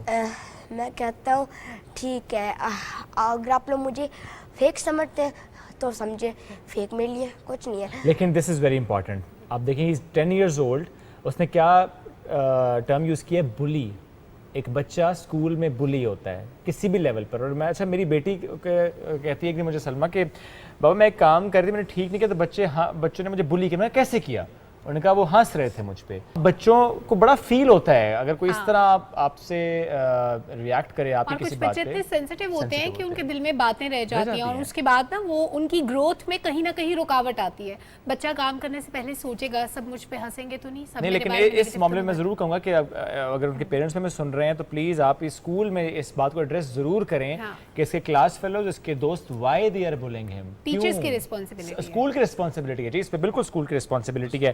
اچھا ابھی لنڈن کے بعد اور کہاں جا رہے ہیں صفی؟ اب کہاں جا رہے ہیں؟ نیکسٹ چیمپئن شپ یا نیکسٹ کمپٹیشن کیا ہے؟ نیکسٹ کا کمپٹیشن ہوگا انشاءاللہ ہمارا اٹلی میں. اٹلی میں؟ واو, اٹلی کے لیے تیاری ہے. سر جب جاتے ہیں تو کیا اسپانسرز ہوتے ہیں, ان کے ساتھ کیا ہوتا ہے؟ یہ سیلف اسپانسرڈ ہوتے ہیں. سیلف اسپانسرڈ ہی ہوتا ہے. یس ایسے ہی ہے. اچھا جیسے اب مختلف کمپٹیشنز ہم پاکستان میں ہوتے دیکھتے ہیں, جیسے اسلام آباد میں if I am not wrong Saturday کوئی کمپٹیشن ہمارا 8 اکتوبر کو ہم نے ایک ٹورنامنٹ کرنا ہے. 8 ٹورنامنٹ ہے. تو یہ جو ٹورنامنٹ آپ کرتے ہیں اس کے لیے کیسے آپ پلاننگ کیسے کرتے ہیں؟ کچھ اسپانسرز ہوتے ہیں, کس طرح ہوتا ہے اس کے لیے؟ انفارچونیٹلی اسپانسر نہیں ہوتا. یعنی لائک میں ابھی 8 اکتوبر کو کافی بڑا ٹورنامنٹ کروا رہا ہوں جس میں آلموسٹ 130 کڈس پارٹیسپیٹ کریں گے, جو میرے اپنے کڈس ہیں سارے مختلف برانچز کے. آپ نے اسپورٹس بورڈ سے بات کی؟ اسپورٹس بورڈ سے بات ہوئی تھی, اور اسپورٹس بورڈ میں انہوں نے کہا رینوویشن چل رہی ہے, ہال اویلیبل نہیں تھا. اچھا. اس کے بعد ہم لوگ کمیونٹی سینٹر گئے, وہاں پہ ہال لیا, سننے میں آئے وہ بھی سیل ہو گئے.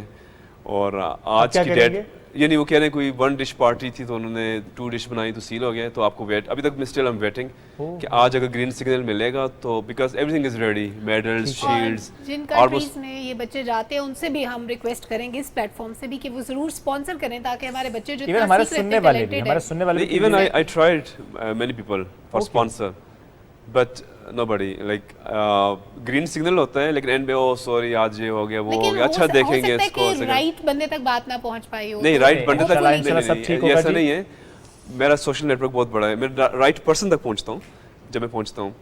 بٹ شاید سن بھی رہے ہوں گے کچھ لوگ, لیکن وہ اینڈ پہ مجبوریاں آ جاتی ہیں تھوڑی سی. اچھا ہمارا یہ مسئلہ ہو گیا, وہ ہو گیا, چلیں نیکسٹ ٹائم دیکھیں گے اس کو. لیکن چل اللہ کرے کہ سو اینی ویز ہم نے کرنا ہے اور ہم نے وہ ہو گئے انشاءاللہ. اور بس اللہ ہاتھ پکڑتا ہے سر, ایسے ہی کوئی اسپانسر نہ بھی آئے تو اللہ ہاتھ پکڑتا ہے. بہت شکریہ قاسم صاحب آپ کا بھی, صفیہ آپ کا بھی شکریہ. اٹلی میں وہاں پر بھی گھومنے پھرنے کے ساتھ ساتھ لڑکے آنا, یعنی ٹھیک ہے فائٹ تو کرو گے لیکن گھوم پھر کے بھی آنا نا ایکسپوئر بڑا ضروری ہوتا ہے. ناظرین وقت ختم. یہ دیکھیں آج کا ہمارا موضوع بچوں سے جڑا تھا, یہ والا بھی پچھلا والی. ہماری کوشش یہ ہوتی ہے کہ ہم بچوں سے متعلق زیادہ بات کریں چونکہ بچے ہمارا مستقبل ہیں. بچوں کو چھوٹا سا بھی کوئی ایشو اگر آج فیس کرنا پڑ رہا ہے نا, اس کو حل کرنا ہماری ذمہ داری ہے, آپ کی میری ہم سب کی ذمہ داری ہے. ایز اے پیرنٹ ذمہ داری ہے, ایز اے ٹیچر ذمہ داری ہے, ان اسکول کی بھی اداروں کی بھی. ہم سب کو مل کر ان کو کنڈیوسو انوائرمنٹ دینا ہے تاکہ وہ اپنی انرجی کو بہتر طور پر چینلائز کر سکیں. خیال رکھیے, دعا میں یاد رکھیے. شکریہ, اللہ حافظ.